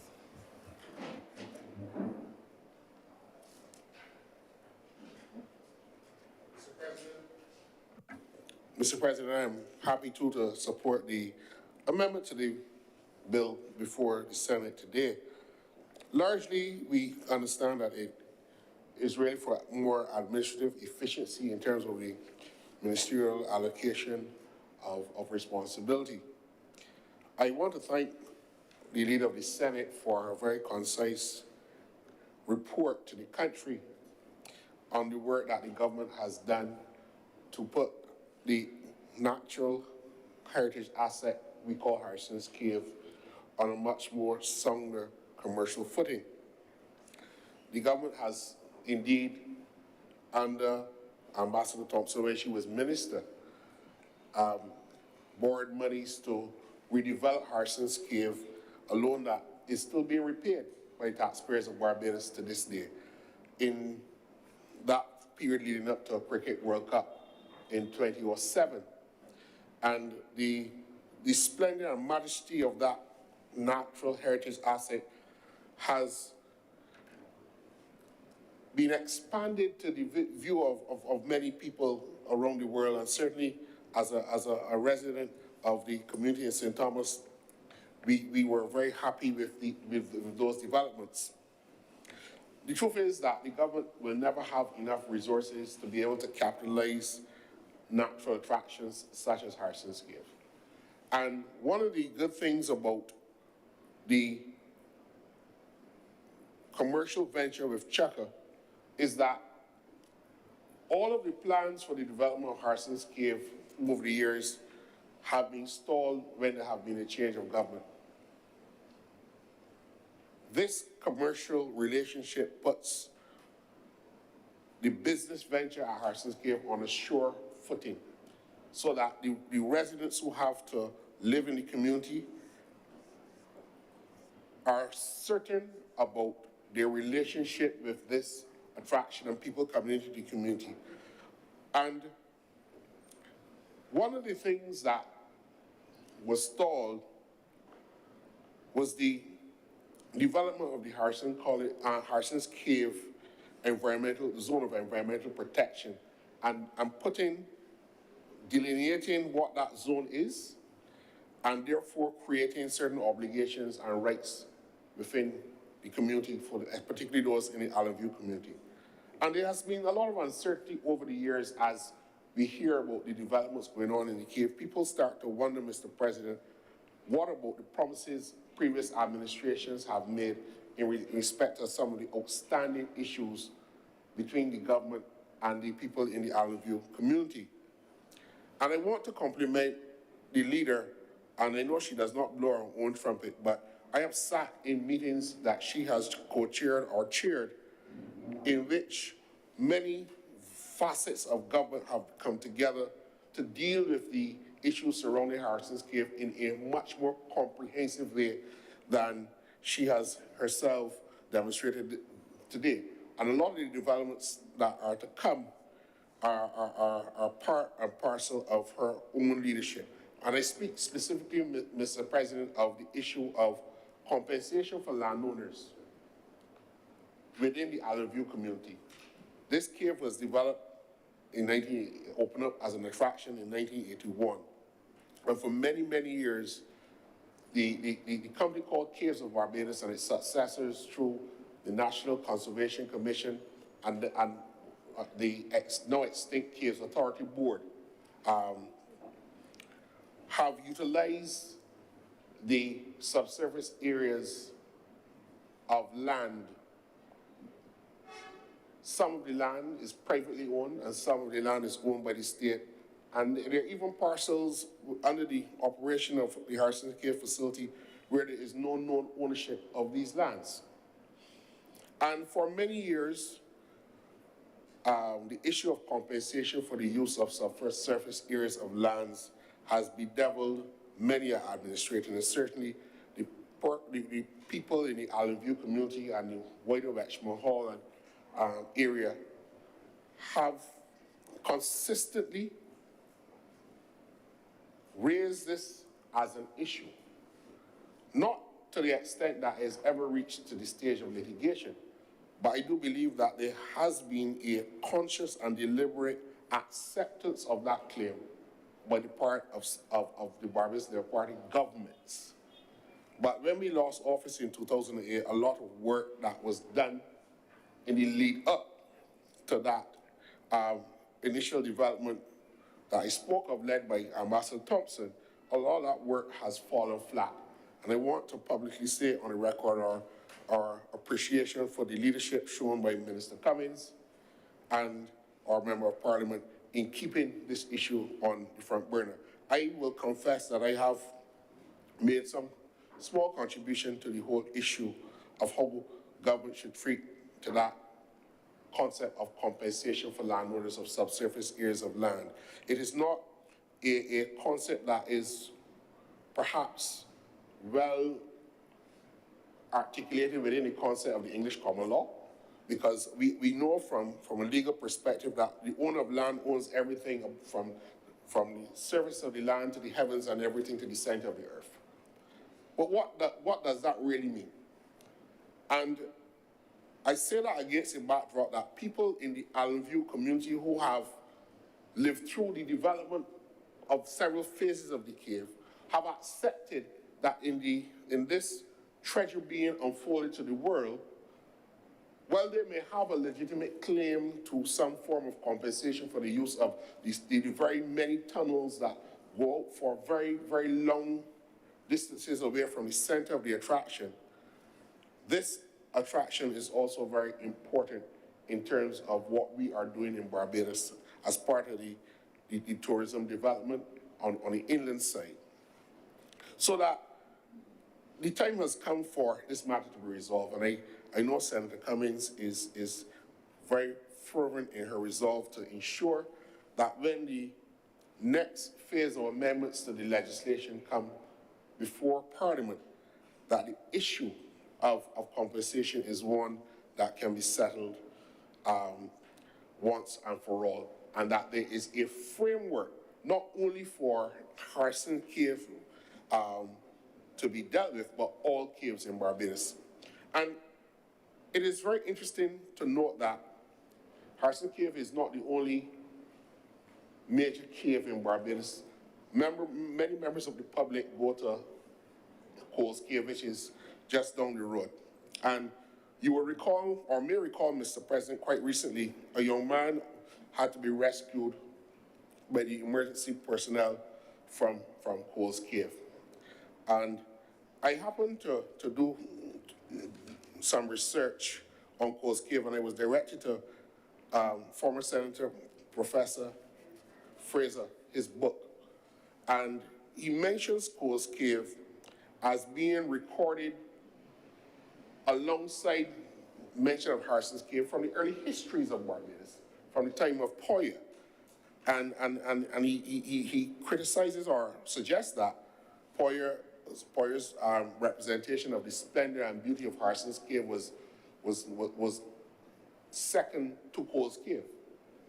Coles Cave, I am not sure in terms of the ownership of it, but I know that it is a place where the public have gone for generations and have explored the cave. Being from St. Thomas and cannot swim, I have never ventured into the water because I understand there's a chamber that you can stand and you go into the water and come out on the other side. And that is where the beauty of Coles Cave lies. But if you are not adventurous to swim under that channel of water, you will never be able to see the splendor and beauty of Coles Cave. But young people go and explorers and adventurous people go there. And I understand that if you go, there's an exit close to the Holy Innocents Church that you can exit. But when there is a lot of rainfall and the lakes tend to fill up very quickly, it can become a very daunting experience for those persons who go into the cave. And I'm happy to learn that the young man was rescued and that there was no loss of life. But, Mr. President, that brings me to the point that we need to do more in relation to the regulation of activities in caves, whether that is to promote educational pursuits, whether it's for scientific research, for recreation. There are a lot of caves in Barbados. And the Caves Act, as it presently exists, has what I consider to be a limited definition of a cave. And I have suggested to Senator Cummings, as minister leading this entire process, that we need to broaden the definition of caves in Barbados, not only to be able to regulate the activities with them, but we also need to be able to monitor the geological movements and activities, that seismic activity and what's not, so that these caves, wherever they exist, do not create dangers to people who might venture in them or live or operate near them as well. I also believe, Mr. President, that in some other places in the world and countries in the world, caves are also defined in law as man-made caves. We have an extensive network of tunnels in Barbados, particularly in the Garrison community. And we can also speculate as to the reason why these tunnels were erected many, many years ago, obviously for military and security purposes. But these tunnels are now being explored to a limited extent. And I don't believe that there is a proper regulatory or legal framework governing how these tunnels are utilized by the public, which government department is in charge of them. Are they still part of the security apparatus of Barbados? These things need to be clarified, because I do believe that the very rich network of tunnels in Barbados can add to the very splendor of what the historic Garrison community, which is a UNESCO heritage site, can offer to the world. But before we do that, I believe that we need to look at how the legislation we have on board is currently set in place to create a framework where we know that if we are allowing people to go into man-made caves and natural caves and so forth. There's also caves that people will tell you in St. Philip and in St. Lucie and on the eastern side of St. Peter in Barbados, that people who go onto the coast can tell you that the waves create blowholes, as we learn in geography. And people go deep into these blowholes, can come out at the top and so forth, and explore these things. So therefore, we need to do a lot more work in ascertaining the cave network in Barbados, both the caves that are inland and those on the coast, and those man-made tunnels that have been with us for quite some time, to see what educational, commercial, recreational, and scientific benefits can be derived from this. And therefore, we need to expand the definition of caves and caves of interest. We need to put a strong regulatory framework in place to ensure that in the exploration of these caves, that we have a good understanding of what should obtain when people go into these caves. I want to also commend the government for incorporating the community within the wider Wetchmore Hall area, and particularly the work that is being done with the Holy Innocents Primary School, because many times we allow development to occur and encourage investors to come in, but there is no connection to the community. And there are no planning obligations or development obligations that come with the permissions that we give or with the commercial concessions that are created to allow for these attractions to emerge. And therefore, this is a very important aspect of this commercial arrangement with Chaka.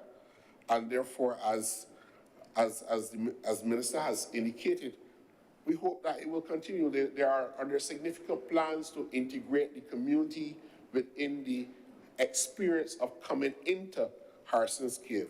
And therefore, we will not see a lopsided development where people are driving through in large tour buses and seeing squalor next to them, or a community that is not earning an income or participating in the activity that is being generated by Chaka.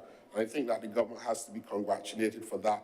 And I'm certain that the Member of Parliament has long been a strident caller for this kind of activity to occur, to spur development within the community. And I know that with the leader of government business in the Senate has heard these things, and I've seen her work in action.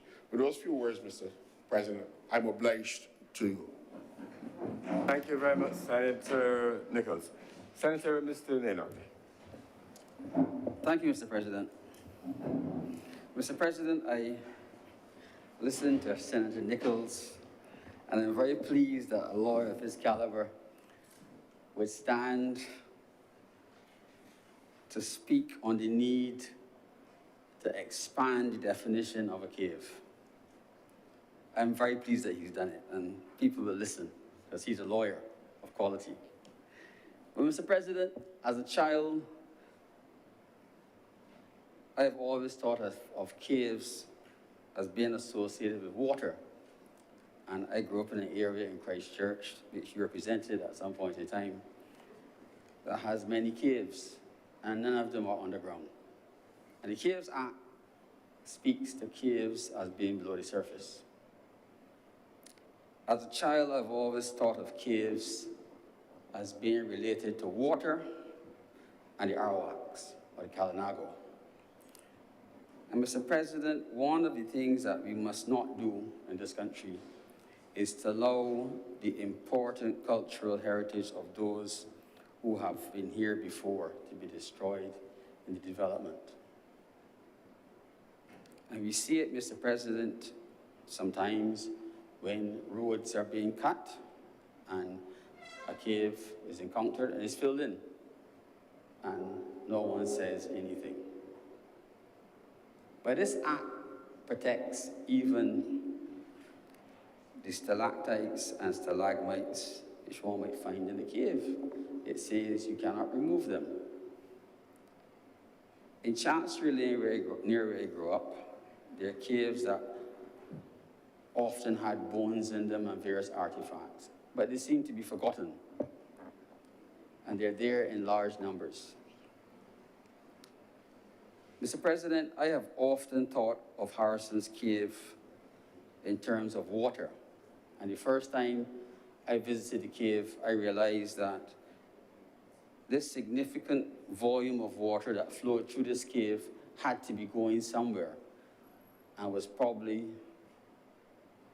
being used to meet our needs. And what this amendment and this refocus on Harrison Cave hopefully will do, it will remind us that when the boundaries were adjusted and that perimeter was set up, it was set up to protect the cave, but the cave is a direct result of the activity of water. And what was happening indirectly was that the government was protecting part of the water supply. I'm told, Mr. President, by third hand, that a senior water expert has admitted that the water which flows through Harrison's Cave, some ends up in the Bell catchment. Some goes to Appalates, where we pump it.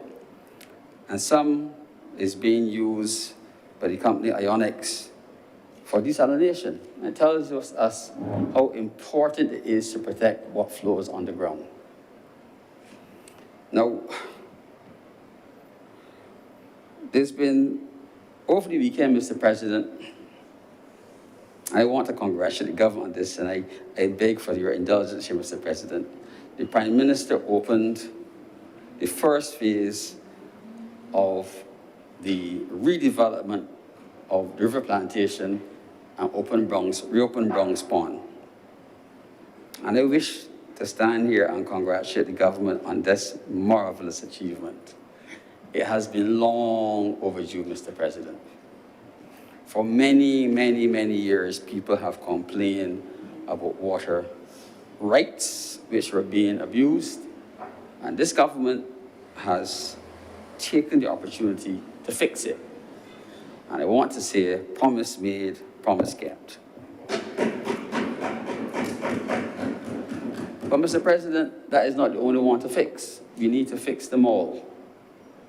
And while this debate is about caves and caves, the caves in this particular matter are all related to water. We have to deal with the issue of water, because our island is largely porous, and most of the water we extract comes from underground. There's hardly much surface water.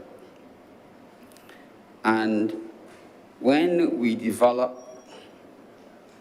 the tourism aspect of caves, and we look at development in the surrounding communities, we must be mindful that we have to think ahead, not just for 5 years or 10 years, but probably centuries, because the problems of water will not go away. If what I'm told about Harrison's Cave is true, and we have equipment in Harrison's Cave and people in Harrison's Cave, it is vital that there be regulations in place that we do not contaminate it. And I'm not speaking of contamination from a pig pen, Mr. President. There are things far worse than effluent from a pig pen that can contaminate the water supply. And it's important, Mr. President, that there should be regulations to protect it, because people now have access to direct access on a daily basis to a source of underground drinking water. Mr. President, I'm obliged to you. Thank you very much, Senator Mr. Miller. Any other speakers? Senator Herbert.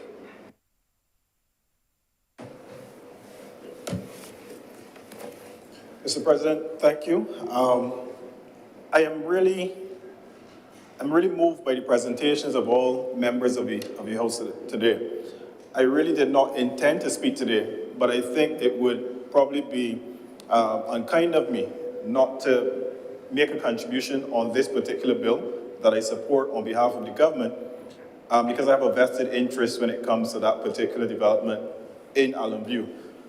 Mr. President, I want to commend the Deputy President, Senator Thompson, for the reflection.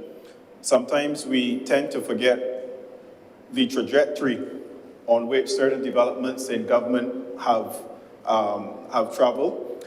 I want to commend the Minister of Tourism for her contribution as well in terms of developing that particular space. I want to commend Senator Monroe Knight for giving us a vision as to where the cave is today, but what it also could be decades from now. And in terms of the regulatory framework, I want to commend Senator Nichols for giving us that overview, not only of Harrison's Cave, but also of the other cave systems in the country. Two more commendations, of course. Senator Brathwaite spoke at length with regards to his experience internationally in comparison to what is there at the Harrison's Cave location. And also we heard from Maynard mentioning his boyhood trips to the caves in Chancery Lane to do what young boys do. And there's also one in Gibbons as well, a very lengthy one across the Gibbons Bogs area. And I want to commend him for placing emphasis on the protection of the quality of water at the Harrison's Cave. Mr. President, it is quite interesting that a few of the senators made mention to the unfortunate circumstance that occurs when governments transition.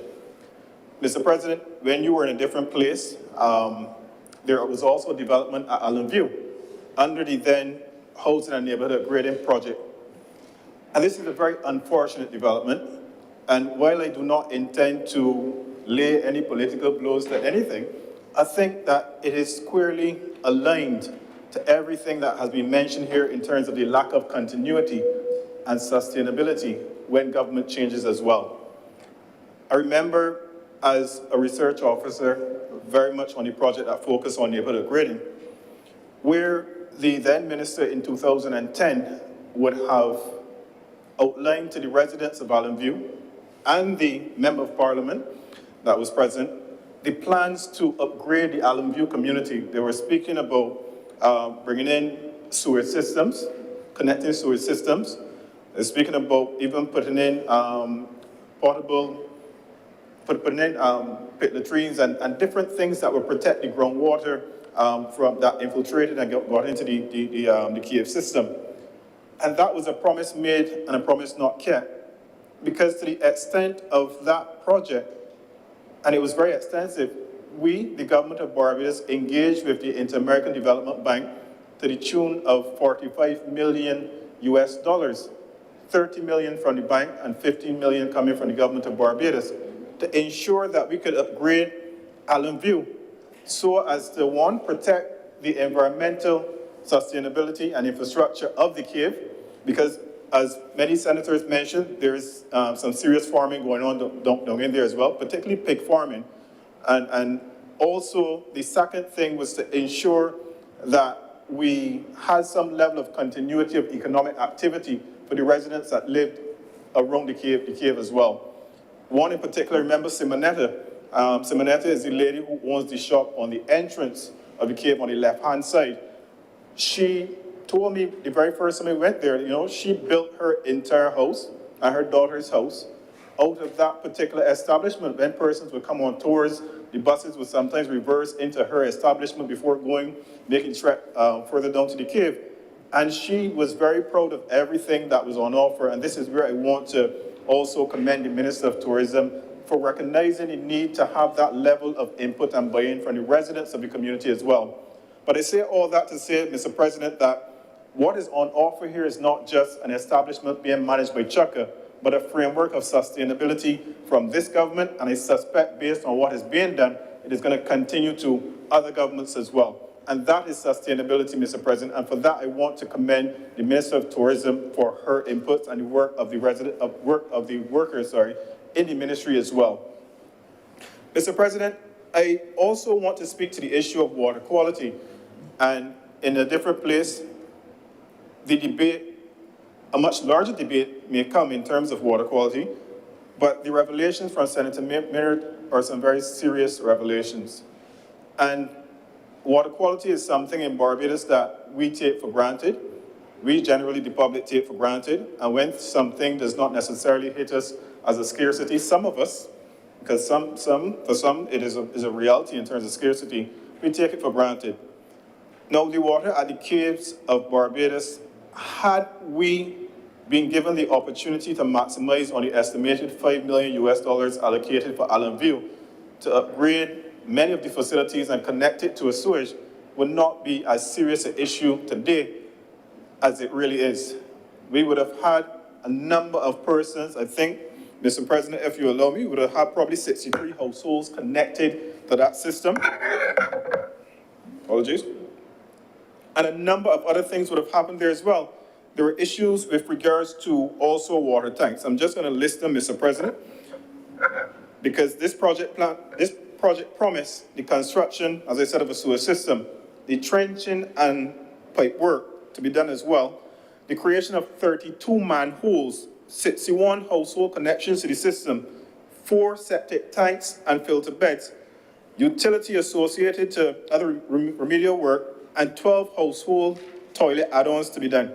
And also the construction of a 540 square meters of new road to be provided and provide a secondary access within the community of Allen View, because that was a huge issue down there as well, when there was only one road in and one road out. I believe it may still be the same circumstance where there's one road in and one road out in Allen View. So, Mr. President, I want to say that the presentation that I took from the Minister of Tourism is not one solely about Chukka, and it's not one solely about the wonderful activities that would take place both inside and outside of the cave itself, but it's really one about sustainability. It's one where she basically called to the Barbadians just now to submit your ideas in terms of how you can take it to the next level. And with those few words, Mr. President, I want to support the bill and I want to support the government as well. Thank you. Thank you very much, Senator Harewood. Senator Cummings. Thank you very much, Mr. President. I want to, first of all, thank every senator that spoke. There is always a wealth of knowledge that resides in this chamber, and the collection of the representatives here really speak to the richness of our collective wisdom, starting first of all with our former Minister of Environment, former Cabinet Minister, who would have been in a different incarnation, treating to the last set of developments from the Harson's Cave project, and then having to witness them go into abeyance for an extended period of time. And I now have the absolute privilege of being able to preside over the resuscitation of new work and also new partners who come with new ideas. And it goes really into what I was speaking about earlier about twinning that which is old with that which is new, that which is historical with that which is contemporary, and being able to bring that collective input into where we need to go as a nation, and specifically on the question of the caves of Barbados. In this instance, the anchor cave that we're treating to is Harson's Cave. For the broader discussion, Mr. President, I want to raise a couple of things that were spoken about by various members who spoke.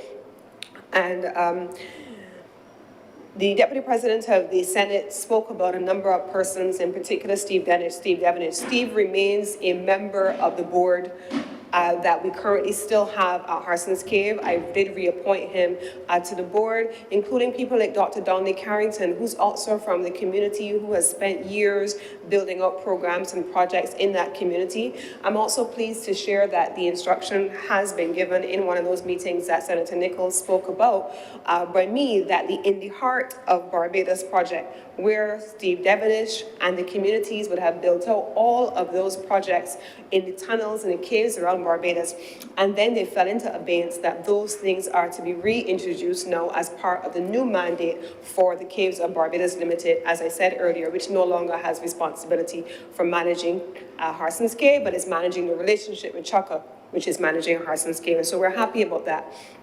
One of the things that I'm also very proud of, when I talk about $10 million in investment, colleagues, I'm not talking only about $10 million in investment in the length of time. I'm talking about local architect Vicky Telford, who is doing the design, for example, who's now designing the pool that I described, which is going to fit into a gully architecture as opposed to a hotel space architecture. We're talking about local engineers who are now trying to figure out how to erect the suspension bridge in coral stone walls, and therefore how deep we're going to be able to go. We're talking about the local builders who have constructed the zip lines, the local artisans who have been able to do the designs for the local cabanas, the local persons who have taken Mount Gay rum barrels and converted them into furniture for the rum bar, for people can sit on the stools.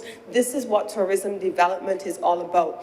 This is what the trickle-down effect is all about. It is not just the edifice or the infrastructure that we see, but it is all of the things that we don't see, and all of the people we don't see who benefit and are able to earn a livelihood because these things exist. And so I agree absolutely with the contribution being made, that was made earlier by Senator Monroe Knight. The notion that tourism is at odds or in competition with any other sector is as much a misnomer as anything else. Tourism is, if anything, a driver of economic activity that benefits every other productive sector. And in due course, you will hear about at least one of our signature initiatives once we have finalized it, which will then anchor what those linkages look like to all of our productive sectors, including agriculture, including manufacturing, including culture and creative industries, and of course, including all of the other related sectors that are dependent on buying in services and goods into the largest driver of economic activity, save from capital works projects. Now, it's funny to hear Mark, who is the principal of the CEO of Chukka Caribbean, who was here recently, and he said to me the other day, he said, well, you know, Lisa, the cave, whether it's daytime or nighttime, the lights have to be on. We have to run every tour through the cave with lights on. So they're also going to be beginning, Senator Thompson, nighttime tours in the Harson's Cave because they're using the energy anyway, even during the daytime. So you will have a daytime experience and a nighttime experience, and they will have extended opening hours that will allow for them to be able to maximize the return on investment to Chukka. But then if Chukka benefits based on the management agreement, the government of Barbados benefits based on the management payments that come into the government. Now, I want to make reference to the broader discussion on caves, to which we spoke above ground. I love the idea raised by Senator Nichols, and he knows of what he speaks, and he has been an active and a critical part of the conversation. For example, when he talks about the issue of compensation to the persons who live at the top of the crown of the cave. Initially, the model that was being explored, and Senator Nichols has been extraordinary in documenting what this looks like, was the model used for extraction of oil from underground. That doesn't work in this incarnation. And so from a legal perspective, we've had to look at other models. And so it is on that basis that the committees that manage how we treat to the cave and the regulatory frameworks that manage, that oversee the cave include, as I mentioned earlier, the Ministry with responsibility for energy, National Town and Country Planning Department, the Planning Division overall, the Ministry of Environment, including board members, sitting board members who are actively involved on the board every single day, like Steve Devenish, people from in the community, like Dr. Donnelly Carrington, who have extensive technical expertise, but also understand the nuances of the community and are able to anchor that. And I want to take a minute in closing, Mr. President, also to recognize the extraordinary leadership of the Member of Parliament for the area, the Honorable Cynthia Ford. Cynthia Ford, I was cleaning my car on Sunday, and I have a file in my car that when I became minister, she gave to me on Harson's Cave. She has accumulated from the time she became an MP until now, every piece of documentation involving Harson's Cave. And she did not keep it to herself. She gave it to me, and she made sure that I had the benefit of not just the technical inputs from the professionals, that I also had the technical inputs from those people who live in the community and sometimes know even more about their own community than those that we hire in to provide technical advice and guidance. And so she has always remained immersed. In the heart of COVID, when people didn't want to be outside, and there were those that were arguing that they should not be outside, she came on the ground with us in a house-to-house exercise when we were preparing to do the work. She and her teams, she was a minister at the time, and she took the time to make sure that the people in the community understood what was being proposed and that she was able to talk them through what those issues were. Those people who she didn't talk to in person, she spoke with through her office on the telephone. And we really appreciated her going before us and working with the community to make sure that they did not see random folks coming in with equipment and dressed in professional gear to undertake work, and they did not know what was happening in their own community. She made sure that she worked very closely with us, and I want to recognize her for that. I also appreciate the recommendation on the expansion of the definition of caves. It is quite possible that under the consultancy that we are undertaking now with the CBL board, that may be one of the recommendations that we could elaborate on. And then when we have a further amendment of the legislation, we should be in a position to be able to treat to that and the other issues which were raised also by Senator Maynard in terms of regulatory matters, impact on water supply, and whether or not we were treating to different definitions of caves and tunnels above ground, below ground, whether they had water flowing through, and so on. So these are some of the things that the cave is treating to now. And finally, I'm happy to share that we did create a steering committee to guide the work of the consultancy, and that steering committee will be comprised of the Caves of Barbados Limited, Steve Devonish in particular, and as one of the representatives on that, the Barbados Tourism Marketing Inc.,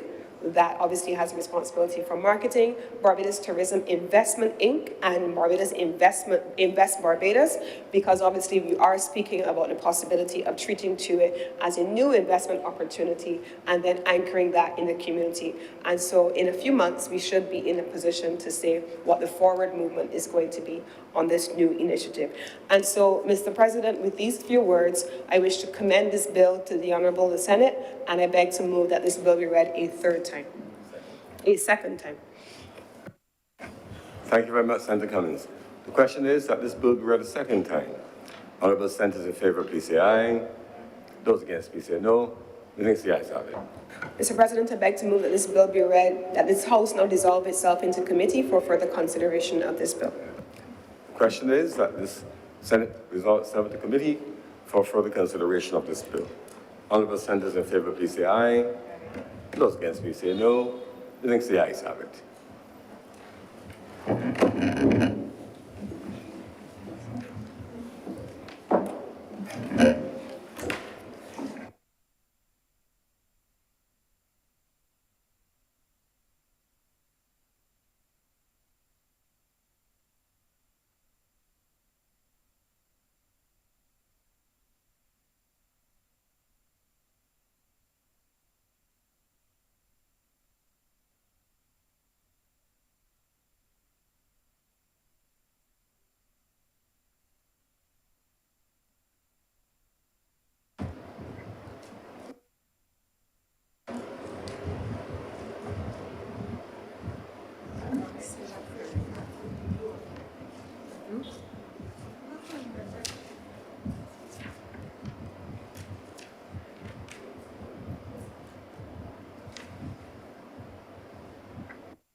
Where's the language?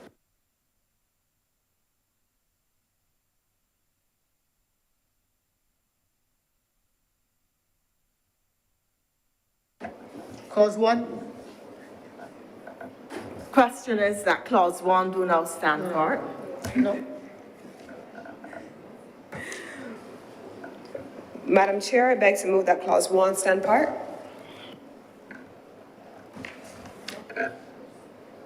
The question is that clause 1 do now stand for. All members in favour, please say aye. Those against, please say no. Clause 2. Methinks the ayes have it. Madam Chair, I beg to move that clause 2 stand part. Question is that clause 2 now stand part. All honourable senators in favour, please say aye. Those against, please say no. Methinks the ayes have it. Madam Chair, I beg to move that you do now report says honour the chair the passing of one bill in committee. The question is that I do now report to His Honour the President the passing of one bill in committee. All honourable senators in favour, please say aye. Aye. Those against, please say no. Methinks the ayes have it.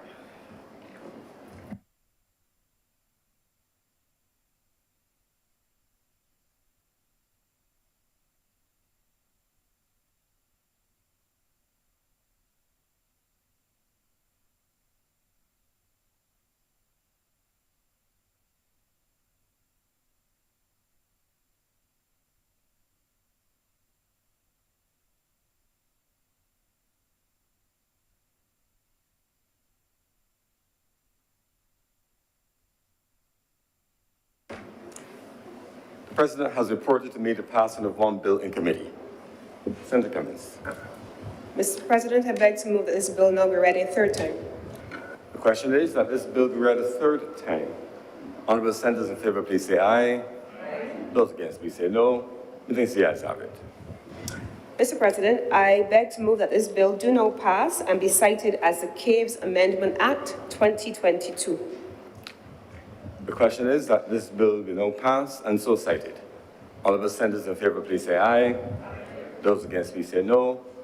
I think the ayes have it. This bill is now so passed and so cited.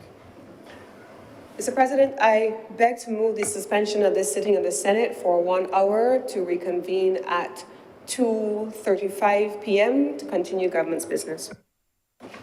The question is that this sitting be suspended until 2:35 p.m. All of the senators in favor, please say aye. Those against, please say no. I think the ayes have it. This sitting is suspended until 2:35 p.m.